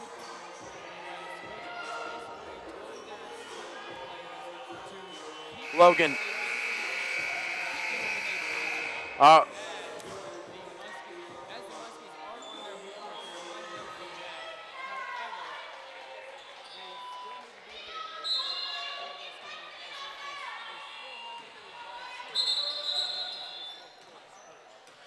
And thank you, Logan, as we are getting the fourth period underway here, as Dana Parkman's going to be doing the inbounding to Kaylin Smith. And Kaylin Smith has it up at the top of the key. She gets it to Steph Clark, who gets it to Olivia Basanson. Olivia Basanson gives it to Dana Parkman down low. She's trying to get around the bigger Abby Andrews. She gets it out to Olivia Basanson for a three, and it is no good. And it is rebounded by Olivia Canning, who gets it to Abby Andrews, who gets it to Alex Stepano. No, it's not Alex Stepano. That is Allie Driscoll. Excuse me. As Allie Driscoll has it up at the top of the key. Dana Parkman tries to get the steal. As Allie Driscoll is up at the top of the key. She gets it, and it is good. Her shot is good. It is 47-47 in favor of the, or no, it is 47-47, and the ball game is tied. As Olivia Basanson tries to get into the key, or into the paint, excuse me. She gets back out to Kaylin Smith, and her pass to Alex Carson is batted away. So it is still Lady Muskie's ball.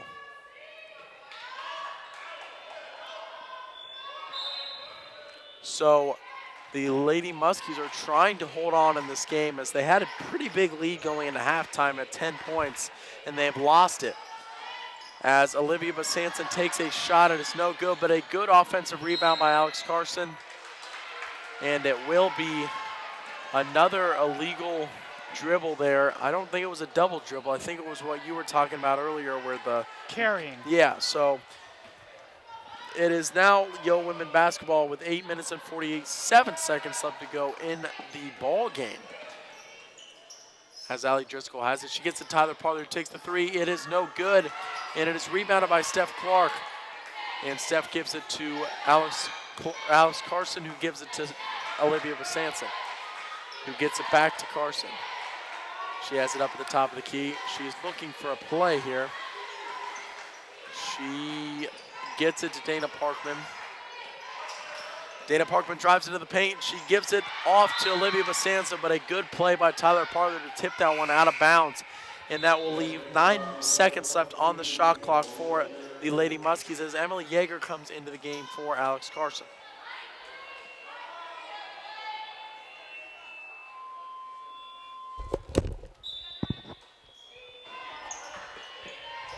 As it is Olivia Basanson who gets it to Caitlin Smith, who gets it down low to Steph Clark, and it is no good. Great defense by the Yo Women. as Allie Driscoll has it up at the top of the key. Who gets it down low, and it is another charge on the Yo women.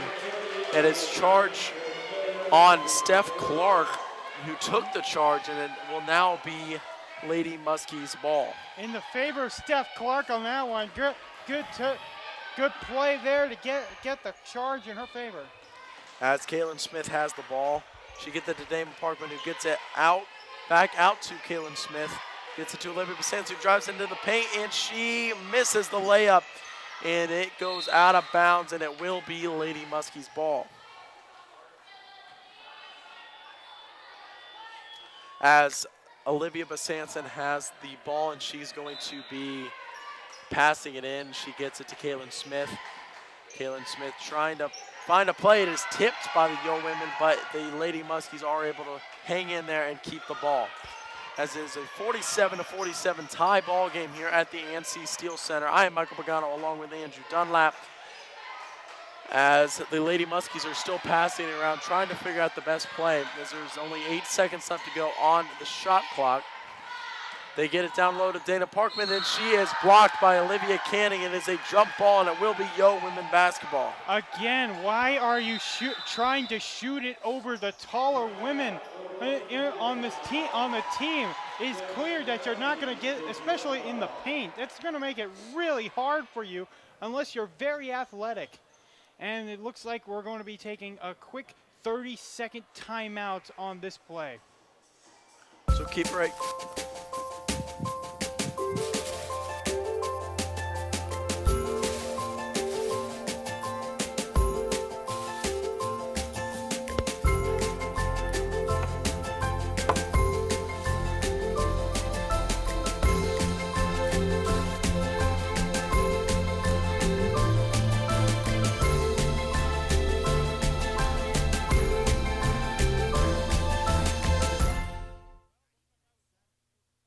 I wasn't paying attention when they signaled it.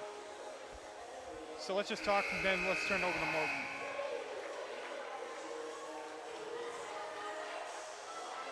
And we are back here at the ANC Steel Center. I am Michael Pagano along with Andrew Dunlap, as we are just about ready to get the rest of. No, we're actually going to send it down to Logan Weaver for a very quick sideline report. What do you got for us, Logan?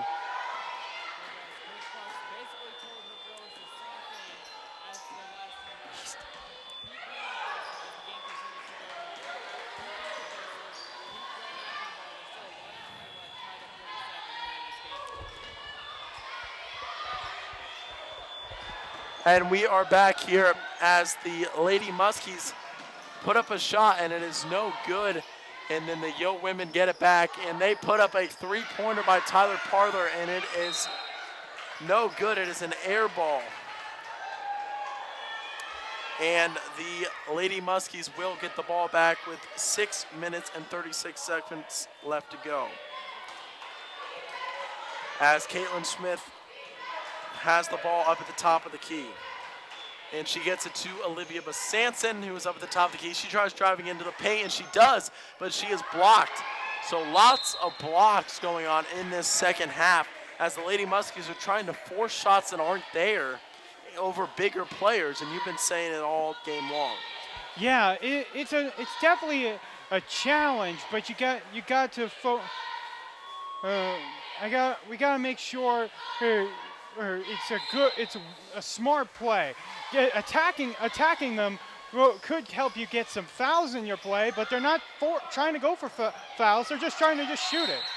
As the Lady Muskies did get the ball back after the block, and they got it back in. Olivia Basanson attempted a three, missed it. Steph Clark got the rebound, and I believe it was another foul on the, yeah, it was. There was a foul on Allie Driscoll of the Yo women, and it keeps the ball with the Lady Muskies. As Olivia Basanson brings it into Caitlin Smith, who gets it back down to Steph Clark. And Steph Clark, it's blocked. Another block, and this time the Yo women pick it up.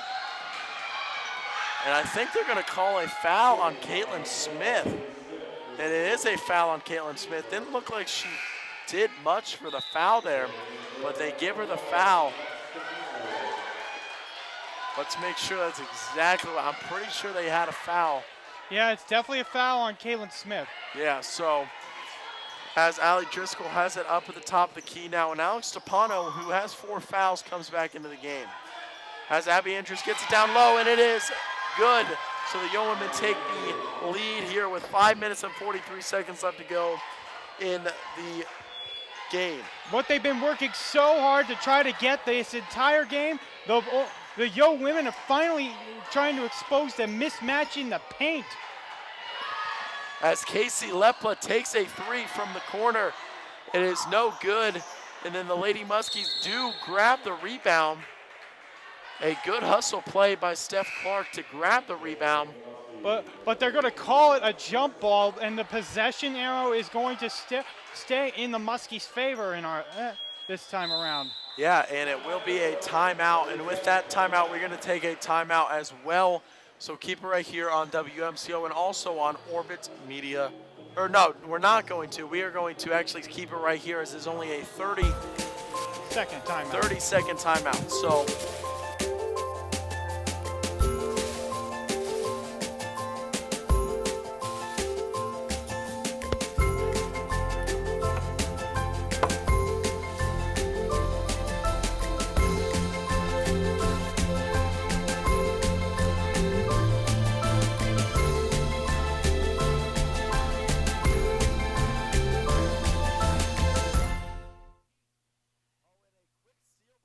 Andrews off the inbound, and it is a quick layup by her, and it is 51-47 in favor of the Yo Women. As Alex Carson now has the ball up at the top of the key, she gets it to Olivia Sanson, who gets it to Steph Clark, who gets it to Alex Carson. Alex Carson brings it into the paint to Steph Clark. A great play by Carson to get it to Clark inside the paint for an easy 2 points. It is now 51-49. Steph Clark had great positioning there, so she couldn't be blocked by the taller Olivia Canning on that play. As Driscoll tried to get it to Canning, and it is stolen by the Lady Muskies, and they now have possession. As Olivia Sanson has it up at the top of the key. She gets it down to Steph Clark, but it is over her head, and it is out of bounds. So a turnover by the Lady Muskies, and that is not what you want to see now as they're trying to get their way back into the game now. Sadly, she wasn't ready for that pass. It looked she was hoping for something a little different. As the Yo Women have a bad inbound pass, and then it is stolen by the Lady Muskies, so now they get the ball back. As Alex Carson drives in, and that was Emily Yeager, excuse me. She drove in, she missed the layup, and it was rebounded by the Yo Women. So now the Yo Women and Tyler Parler has it up at the top of the key. She is driving in, but no, wow, a lot of miscommunication by both teams as Tyler Parler tried to get it to Abby Andrews. She throws it over her head, and that takes it back to the Lady Muskies. So lots of turnovers here in this last minute, and a lot of bad communication as Dana Parkman comes back into the game, as Steph Clark and Olivia Sanson come out, and Dana Parkman and Caitlin Smith come in. Yeah, it's that was really tough to watch coming from the Yo Women's side. As Emily Yeager has it, she tries to take a 3, but it's blocked once again. And the Yo Women take the ball back with 3 minutes and 42 seconds left to go in this game. And there is a timeout taken.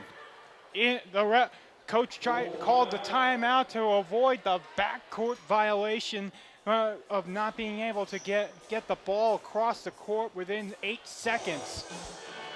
So, Andrew, what do you think the Lady Muskies have to do if they're going to be able to come away with this game?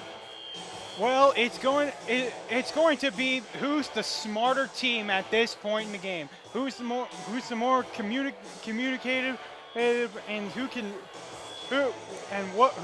come up with the biggest shots. The girls, I normally am hesitant about letting them shoot the 3-ball, but if they're going to keep putting up shots in the paint where they're going to get easily blocked, I'm going to say take a couple outside shots so it's going to be hard. So it's not, they'll be forced to defend the outside and the paint doesn't look so packed. Yeah, as they do come back from the timeout. It is 51-49 in favor of the Oberlin Yo women with 3 minutes and 41 seconds left to go in the game, as the Yo women do have possession. And it is an and one by Allie Driscoll. A big play by her. She throws up the layup and it does go in, and she is fouled on the play. So that will send her to the free throw line, as that foul was on Emily Yeager. That is her third foul. And that is up, and it is good by Allie Driscoll. That gives them a 4-point lead. No, a 5-point lead, excuse me. So the Lady Muskies now have the ball, as Emily Yeager has up at the top of the key. She gets it to Dana Parkman, who gets it to Caitlin Smith, who gets it to Alexandra Carson, as she is trying to drive into the paint, and she throws up a wild shot, but they do get the offensive rebound. As Alex Carson has to get up a shot, but she gets it to Steph Clark, and it is good. That was actually Casey Lepla. Casey Lepla got it, had to throw up a prayer, and that prayer is answered. And that is a 2-point shot, so it is now 54-51 in favor of the Oberlin Yo women.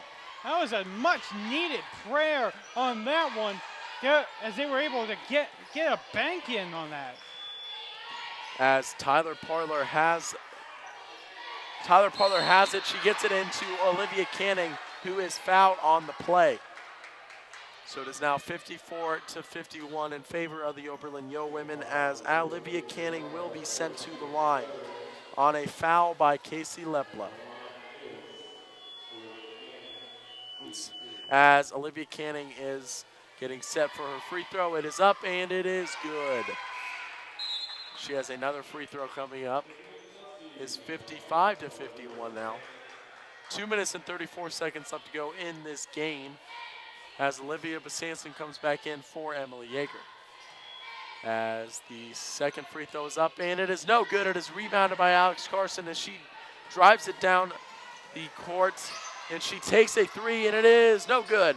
And it is rebounded by Olivia Canning, and there's a foul on the Lady Muskies. Kind of a frustration foul there. They were trying to just grab the ball away, and they weren't able to get it, as that is another foul on Casey Lepla. Yeah, it's not working. The Muskies offense is not working well right this moment, and this is the worst time to find yourself in this struggle, as we're already 2.5 minutes left into the game. As Allie Driscoll takes it up the court, and she has it up the top of the key. She's driving in. She takes her own shot from the free throw line, and it is good. 57-51 in favor of the Oberlin Yo women, but there is a foul on no, not a foul on Allie Driscoll. There's a foul on the Yo women on the inbound before the pass was even brought in. So we'll see who the foul was given to. As looks like they're communicating to the refs, and it looks like it's going to be on number three, Allie Driscoll of the Oberlin Yo women. Actually, it was on Olivia Canning. Oh. So Olivia Canning got the foul there, so that gives her and Alex Stepano four fouls, as they are two of their better players, and they are trying to keep them in the game with only 2 minutes left to go in the game. It is 57-51 in favor of the Oberlin Yo women, as Caitlin Smith has the ball up at the top of the key. She is looking for the best shot, as the Fighting Muskies are trying to get, the Lady Muskies are trying to get the ball back. They're trying to get themselves back into the game with only 2 minutes left to go in the game. As Alex Carson has it up at the top of the key, she's dribbling in.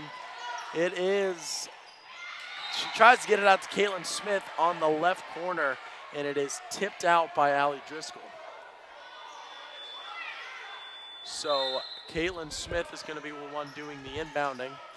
She gives it to Olivia Besanson, who dribbles it into the paint. It is thrown up, and it is an and one by Olivia Besanson.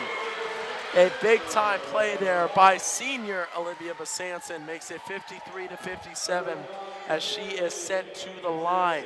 A very clutch and one, and that not only that, it was against Olivia Channing, so that was her 5th and final foul. She is going to go to the bench and not be able to return.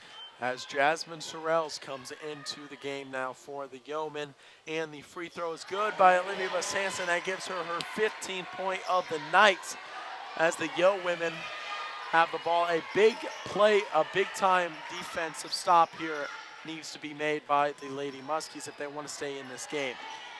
As Abby Andrews has it up at the free throw line, she gets it to Driscoll, who puts up a 3, and it's no good, but it is an offensive rebound by Tyler Parler, who is trapped in the corner, but a good move by the Oberlin coach as he takes a timeout with 1 minute and 17 seconds left to go. And with that, we're going to take a very quick break here on WMCO and on our YouTube channel, Oberlin Media TV. But when we come back, we will have the end of this game between the Lady Muskies and the Oberlin Yo women. 150 over 90. 180 over 111. 160 over 110. I had a stroke. This is what high blood pressure looks like. You might not feel its symptoms, but the results from a stroke are far from invisible or silent. If you've come off your treatment plan, get back on it, or talk with your doctor to create an exercise, diet, and medication plan that works for you. Go to loweryourhbp.org. If I would have followed a treatment plan, Bye-bye. Hi. Hoping for a crisp breeze to help keep you alert. Great defensive hustle by the Lady Muskies as Alex Carson just about got the steal, and then Steph Clark almost got the steal, but she ends up getting fouled by Jasmine Sorrells, and that will send Steph Clark to the free throw line with a chance to put the Lady Muskies within 1 point with 1 minute and 12 seconds left to go in the ball game. It is 57-54 in favor of the Oberlin Yo women. As Steph Clark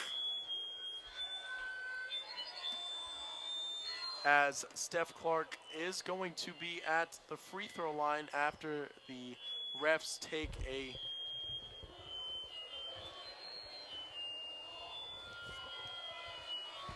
as we're actually going to send it back to, no, we're not. We're going to keep it right here. Yeah, so some confusion out there on the court, and that we're having some hard time figuring out what's the call exactly as well.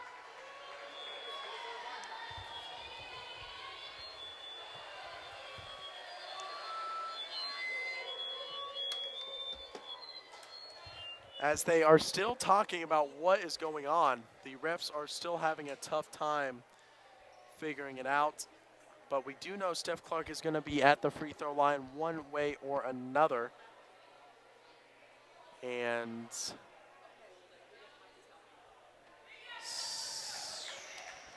still not quite sure what is going on. They're going to be talking to both coaches now. So, still don't know. So we are actually going to take a quick break. So keep it right here on WMCO and Orbit Media TV. All right, just one break, please. We're still trying to figure. Hi. Hoping for a crisp breeze to help keep you alert. Oh, he took a sip of water too. That'll probably help. You were probably going to turn down the radio too, so you could focus, right? Probably okay isn't okay. Right? If you see a warning sign, stop and call a cab, a car, or a friend. I think the water line is what really drove it home. I blew on him.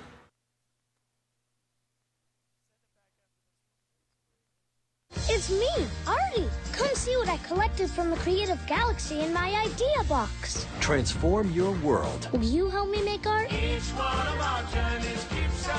Before you throw it away, Hey, I have an idea. think outside the box. Go be amazing!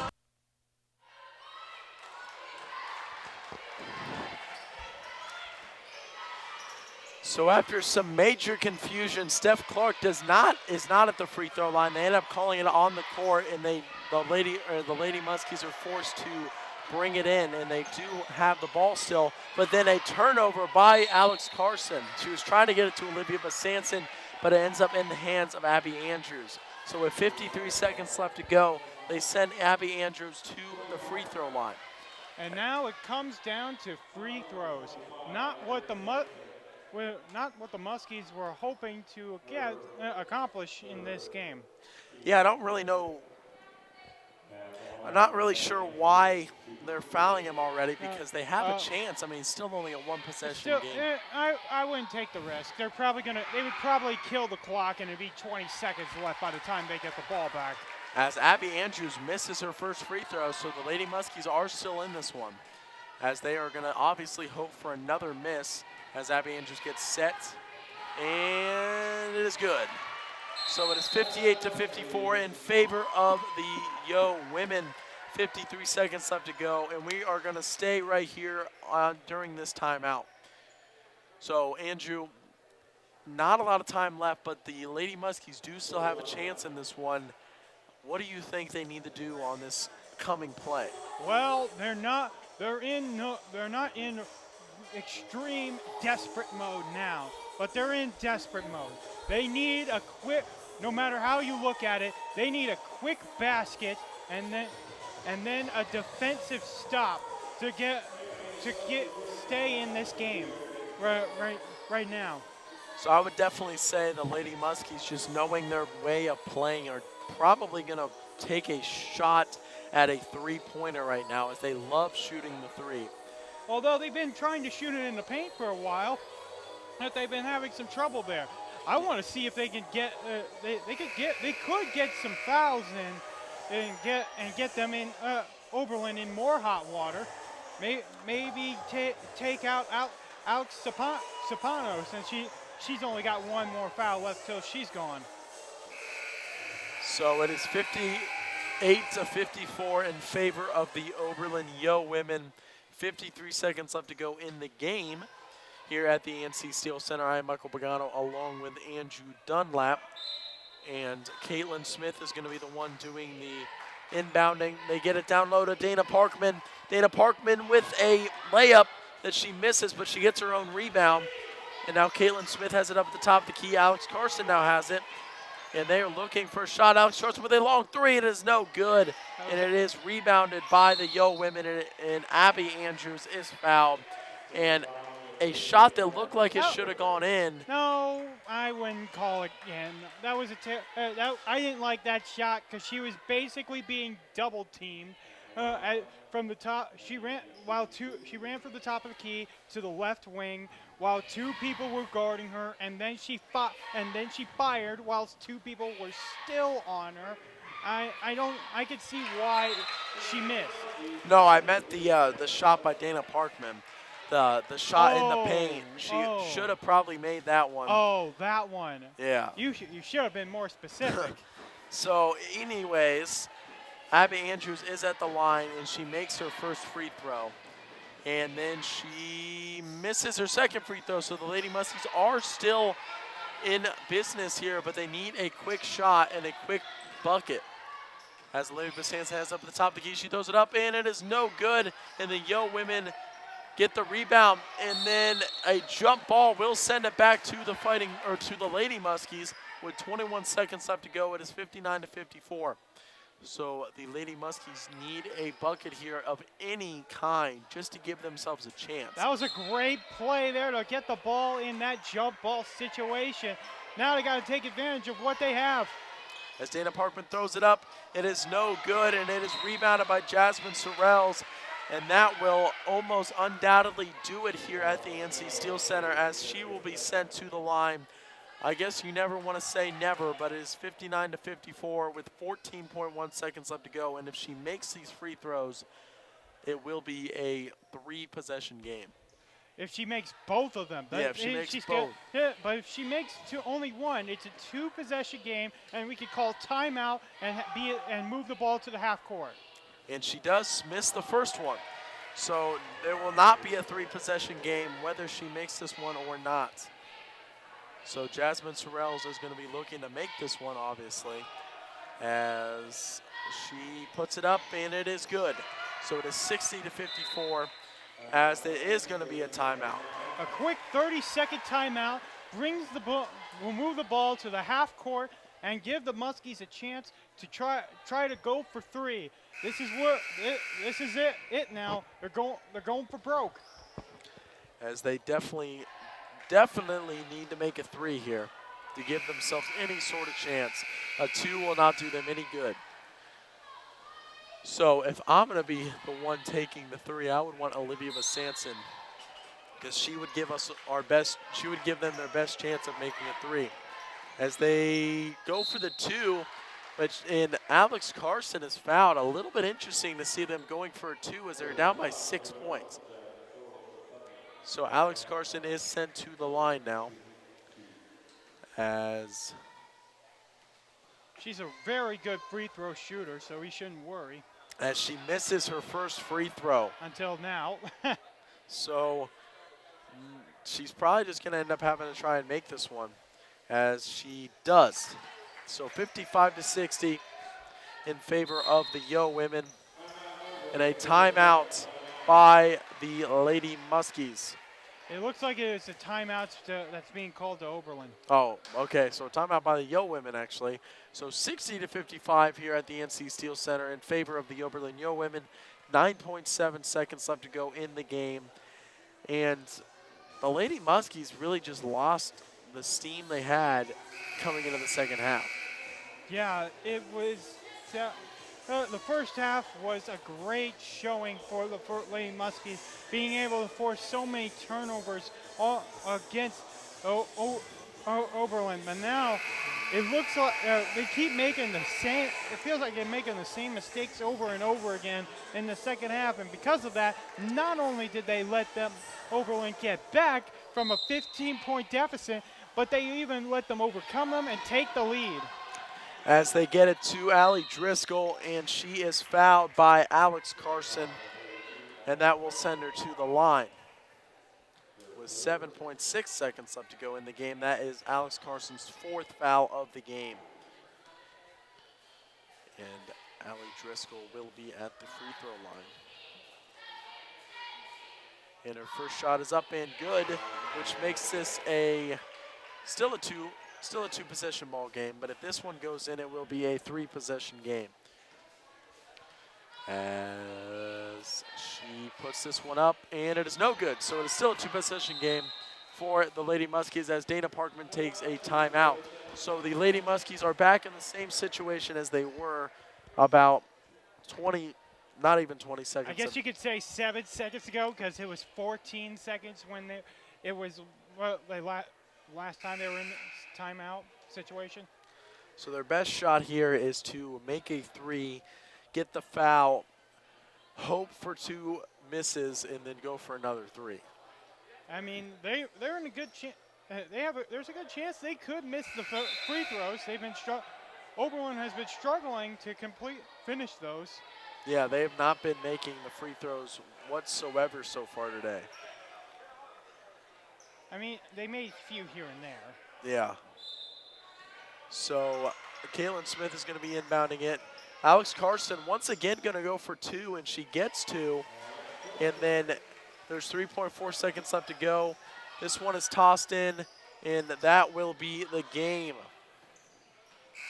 So 61-57 in favor of the Oberlin Yo women as they come to the ANC Steel Center here in New Concord, Ohio, and come away with a win.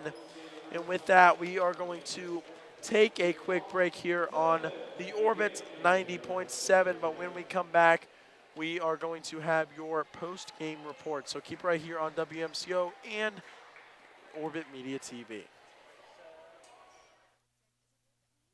So there you are, shuffling through a stack of resumes, and you come to mine. This is it, first impression, my way in. But can my resume show you how I truly stand out? Like that I was studying, going to night school while working 2 jobs just to help my parents pay for groceries. Or being the first one to always step up. No, that's something you just can't put on paper. Look beyond the resume and discover new ways to develop great talent that is dedicated, hardworking, and determined like me.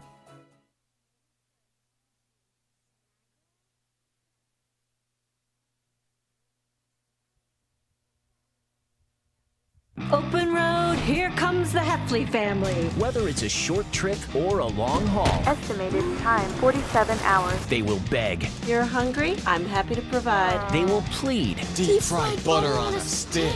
But whatever you do, don't wimp out. Now you're talking. Make them buckle up. He can't hurt. Remember, safety first. Cheese curls second. Are you orange?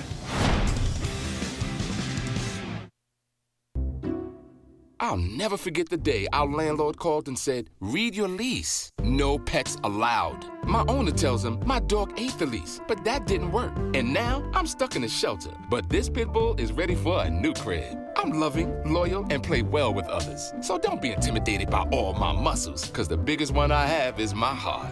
That's right, I said it. And we are back here at the NC Steel Center. I am Michael Pagano along with Andrew Dunlap. We are also on Orbit Media TV on YouTube. And we just watched the Lady Muskies fall to the Oberlin Yo women 61-57 here at the NC Steel Center. And it was kind of a disappointing game for the Lady Muskies because they were playing very well. They were looking good, and then they just kind of lost it. Yeah, it was a very tough second half to watch in a sense, because first half it felt like everything fell together. The chemistry was right. The shots were falling in. The turnovers were not as crazy, as hectic as it was for the opposing team. And then the second half happened, and we're left stumped, thinking to each other what went wrong in this game. Yeah, I don't really know what went wrong. I mean, the shots that weren't going in for Oberlin in the first half were going in for Oberlin in the second half, which that was a big thing. And then the Lady Muskies they kept trying to force shots that just weren't there. They kept trying to force shots over bigger girls than them, and those shots got blocked as Oberlin had several blocks in the second half. I mean, I would say 8 blocks maybe. You're right on the money. Total blocks tonight for Oberlin was 8. And they also picked up 9 steals against the Muskies on the defensive end. But one of the big things that stood out to me is the field goal percentage. The Muskies improved like 3% since the first half with their shooting. However, Oberlin improved dramatically. They were sitting around 22%. They went up to 44% in the field goal range when when second half got through. Yeah, so just kind of a disappointing game, but we're going to actually take another quick break. But when we do come back, we will have your players of the game. So keep it tuned right here to WMCO and to our YouTube channel, Orbit Media TV. 150 over 90. 180 over 111. 160 over 110. I had a stroke. This is what high blood pressure looks like. You might not feel its symptoms, but the results from a stroke are far from invisible or silent. If you've come off your treatment plan, get back on it or talk with your doctor to create an exercise, diet, and medication plan that works for you. Go to loweryourhbp.org. If I would have followed a treatment plan, I would not be in this situation. Bye-bye. Hi. Hoping for a crisp breeze to help keep you alert. Oh, he took a sip of water too. That'll probably help. You were probably gonna turn down the radio too, so you could focus, right? Probably okay isn't okay. Right. If you see a warning sign, stop and call a cab, a car, or a friend. I think the water line is what really drove it home. I blew on him.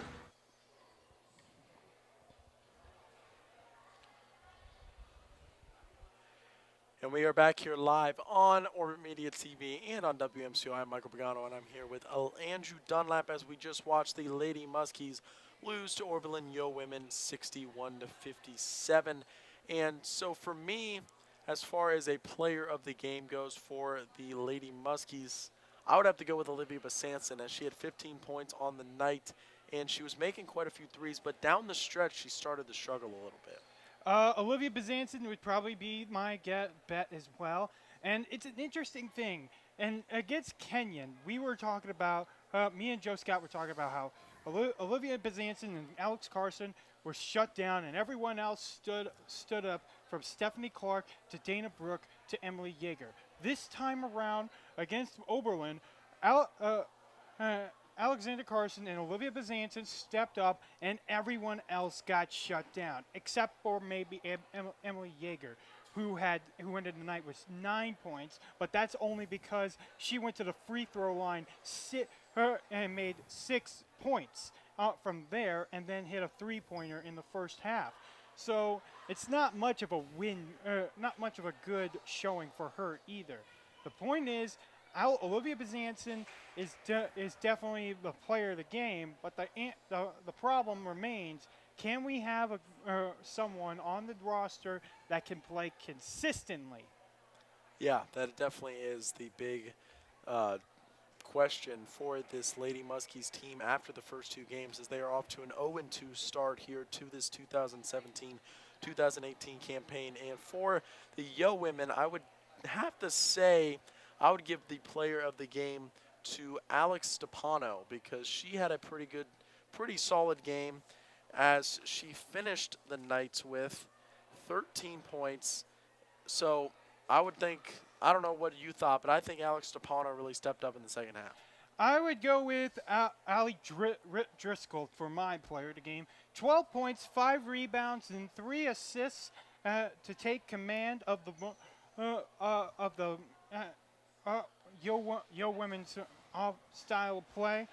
You're making some big shots in the paint to bring, especially in the second half, that really played a huge factor in how things were going to progress throughout the second half. Yeah, and another girl that had a great night defensively and offensively was Abby Andrews. She had 12 points on offense and also 4 blocks on the night defensively. So she had a solid game. So with that, we're going to take another quick break. And when we do come back, we are going to look forward to what's ahead for the Lady Muskies and also what's ahead for the Yo women. And then we are going to say our final goodbyes. So keep right here to WMCO and Orbit Media TV. Open road, here comes the Heffley family. Whether it's a short trip or a long haul, Estimated time 47 hours. they will beg. You're hungry? I'm happy to provide. They will plead. Deep fried butter on a stick. But whatever you do, don't wimp out. Now you're talking. Make them buckle up. He can't hurt. Remember, safety first. Cheese curls second. Are you orange?